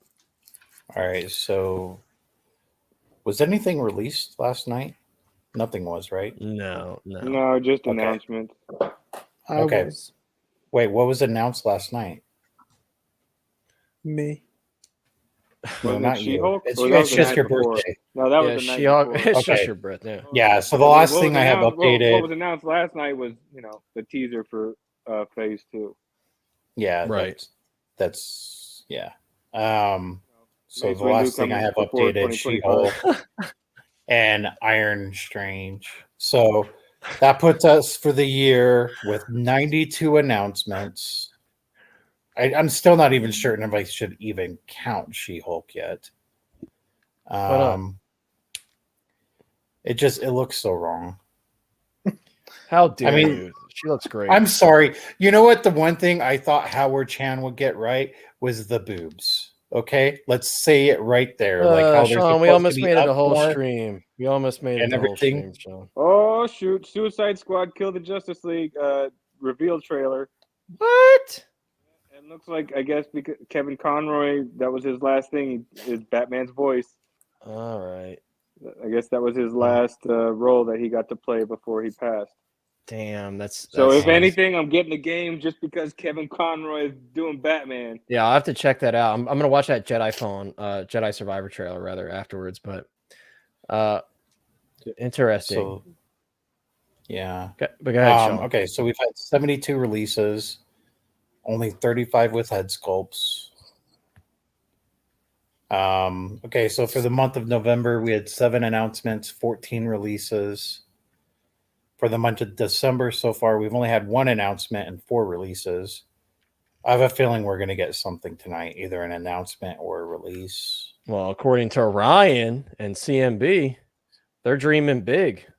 Dude, I'll probably What are just you break dreaming? down and Those cry. photos right now. Yo, go big or go home, man. Come on. Yeah, I'll break down and cry if we get all this. Dark side or All right, now you're Yeah, pushing it. He's over here. Dark side Anakin. Hey, man, he's Yeah. just putting it out into the ether. CMB, that's Yeah, our so job. what do you dude. guys think is going to come out? Hey, man, the more the merrier, but that's right. It is our job. I guess the ether's closed for Ryan. Sorry. Hot Toys Hotline shut you down from the ether. Yeah, sorry. Oh, your name's Ryan? Denied. no, it's Mr. Right. Mom. I could see. You know what I could see? Gotta I'm believe. gonna throw this out there. I could see us getting Andor before the end of the year. I could see that. I feel like they're gonna want to squeeze that in because I think from Andor we're gonna get at least like Andor and Luthen and some troopers. And I've heard there's rumors that we're gonna get the Imperial chick, the ISB chick with the white. I think maybe they'll squeeze in Andor before the end of the year. I really do. Or Daredevil. I mean, Daredevil could come as well, but part of me thinks they threw that tease in there just to kind of keep us on the back burner to let us know he's coming so that they can announce something else. I could see Andor coming. I really could. So there's one thing I really want to see come out in 2024, and it'd be a 30th anniversary for the 1984 Ghostbusters. I would love if Hot Toys got that license. That ain't happening. It'd be a Looks like game still got it. changer. Yeah, they probably got the lock. Yeah, on but that I for a mean, while. there's time between now and then too that things could change. Yo, Yeah. Hotline, Hot Toys Hotline already knows if that came out. Yeah, Ryan's all over it, dude. If that comes out, Mhm. Ryan's all over it. But Because Blitzway ain't gonna do reissue. They don't do reissues. But I mean, the only thing I could see them doing is a part 2. You know, because in part 2 they I wore would both buy outfits. They part wore. I'd buy that in a heartbeat. They wore Yeah, so would I. they wore the gray, and then they also had the slime packs. dude. And if they got Rick Brown outfits in the beginning, Moranis remember? in there too, that'd be Well, cool. that would be Yeah, awesome. well, Yeah, Matt, these figures, yeah, we just got those emails from Sideshow. A lot of people got emails for those 3. So yeah, those should be releasing any day now. Interestingly enough, though, sometimes we just get shipping notifications before the final product photos. At least lately, Sideshow's been kind of playing a different game. Yeah, like Hunter. We're waiting on Hunter. Like he said, Batman Begins, Batman and the Val Kilmer Batman, Robin from Batman Forever. Hey, some people though DC receive getting some love. delay notices too for the Sonar Stew and the Robin. Well, the same thing happened for Bo-Katan for some people. They got a shipping email, Loki and then Loki as well. People got a shipping email for Bo-Katan, and then right after that, they got No, I mean like some people didn't even get the it's coming. They just got it's been delayed to February for Sonar Suit, Batman, and Robin.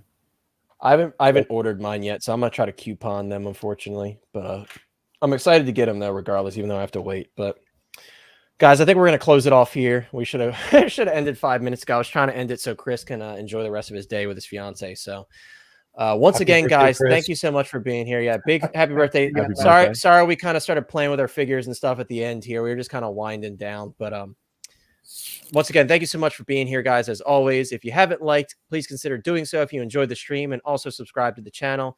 Keep an eye out, guys. I'll probably post some community updates as I continue to work through my process of finishing up my displays.